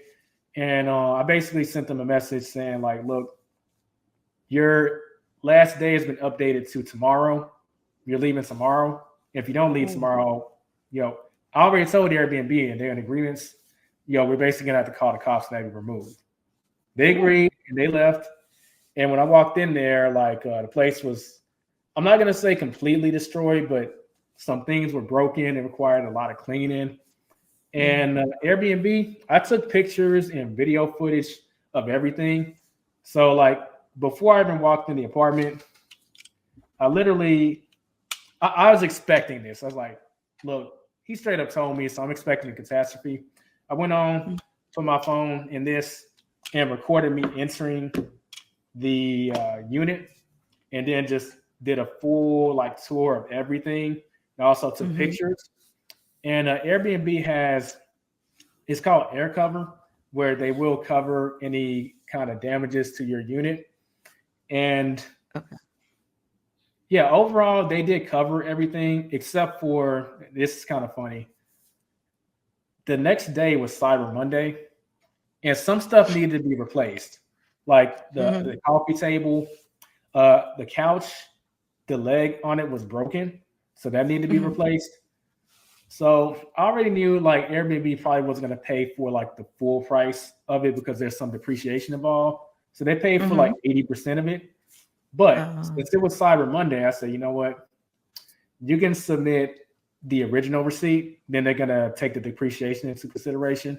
Or you can submit the receipt of the replacement. When that happens, they'll reimburse you based on that. I gave them the original receipt, so they reimbursed me for that. But the stuff that I needed to replace, I got a bigger discount on Cyber Monday. So there was a difference in my pocket. That's good. That's good. Yeah. So that was those were all the questions I had. Okay. Well, those questions definitely benefited everyone. I mean, I know a lot of people probably have those questions too, so I appreciate you getting on and asking them. No problem. No problem. All right. I'll catch you later. All right. Have a good night. You too. Thanks. Okay. So I'm looking at the chat and it looks like we don't have any more questions left. So if anyone has any questions, go ahead and drop them. If that's it, then we're going to go ahead and call tonight. Now that I'm actually thinking about it, I'm starting to get kind of hungry. So definitely got to address that. And also, if you have a question and you want to hop on the stream, that's still an option. But in closing, let me think. I would end with what would be the advice I would give my younger self. I want to say just start, but I actually did just start, so that's good. It kind of circles back to if I knew what I know now, I would have just got more at once, as opposed to just getting one at a time. Even if that meant I had to wait another 6 months, because I would have had more leverage. Let's see. But yeah, it looks like we don't have any other questions. So I'm going to go ahead and call it a night, get some food in my stomach. And if you do have any other questions or comments, leave them in the comment section below. I'll be sure to get to them. And we're looking at doing these Financial Freedom Fridays on a pretty regular basis. every other Friday. I'm going to say sorry because my voice may sound a little hoarse, but I've been recording a lot of videos, so it might be going out on me, but we still made it happen. That being said, I'm going to go ahead and sign off. Catch y'all later. Peace out, make money, and be profitable.